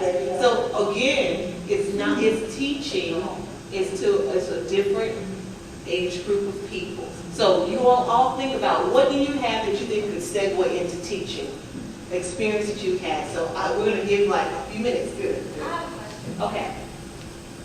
On all the interviews that I've been on, they always ask, what is my approach to classroom management? Well, my experience in classroom management is with professional students here at ULM. Well, they're grown up. What am I going to do with these high school kids who are yelling and screaming at me? Well, we're going to work on that this summer. That's something that you're going to be able to add because we're going to have students in our camps, our big camp, and you're going to develop a professional management plan. But our interviews are now. Okay, well, let me share something with you. I'm glad you asked that, but I'm glad she gave that answer. And they're going to ask you about classroom management because it doesn't matter if you can teach to the sky, to the heavenlies. If you can't make them sit down and pay attention to you, it doesn't matter. It's all or not. So that is the most important thing to them. So we do have information, but this is what I'm going to do for you because we haven't started it yet. We have a couple of weeks left, and I understand you're going out doing interviews now. I'm going to go ahead and put you all into a past course where you can have access to some information so that you can just go and look at the resources so that you can start to formulate what do you think. But I just have to, I'm going to caution you in this though. You're going to have to stay vague in general because until you've really looked at the research and we've done practice and you've gotten feedback and you've really been reflective, you can't just come up with a classroom management plan. But you can sound knowledgeable about classroom management. Some of you, raise your hand if you've gone through some of the STAR diagnosis that we've done. Some of you all that just came to the program came to the STAR where it was either Ms. P and myself, Ms. Dweez, and who was there? Jet so you usually she was Dweez. But we asked you some of these questions. Even if you can't give me the lexicon of education using all the terminology, when you're able to give me a big idea, that's really what they're looking for. Because if they are, I mean, it's on paper. They know you don't have a teacher certificate, and they know you have not student taught. So they're not expecting you to know what the other person knows, but what they do want you to have a thought as far as you have given some type of thought to what are you going to do with this classroom full of children?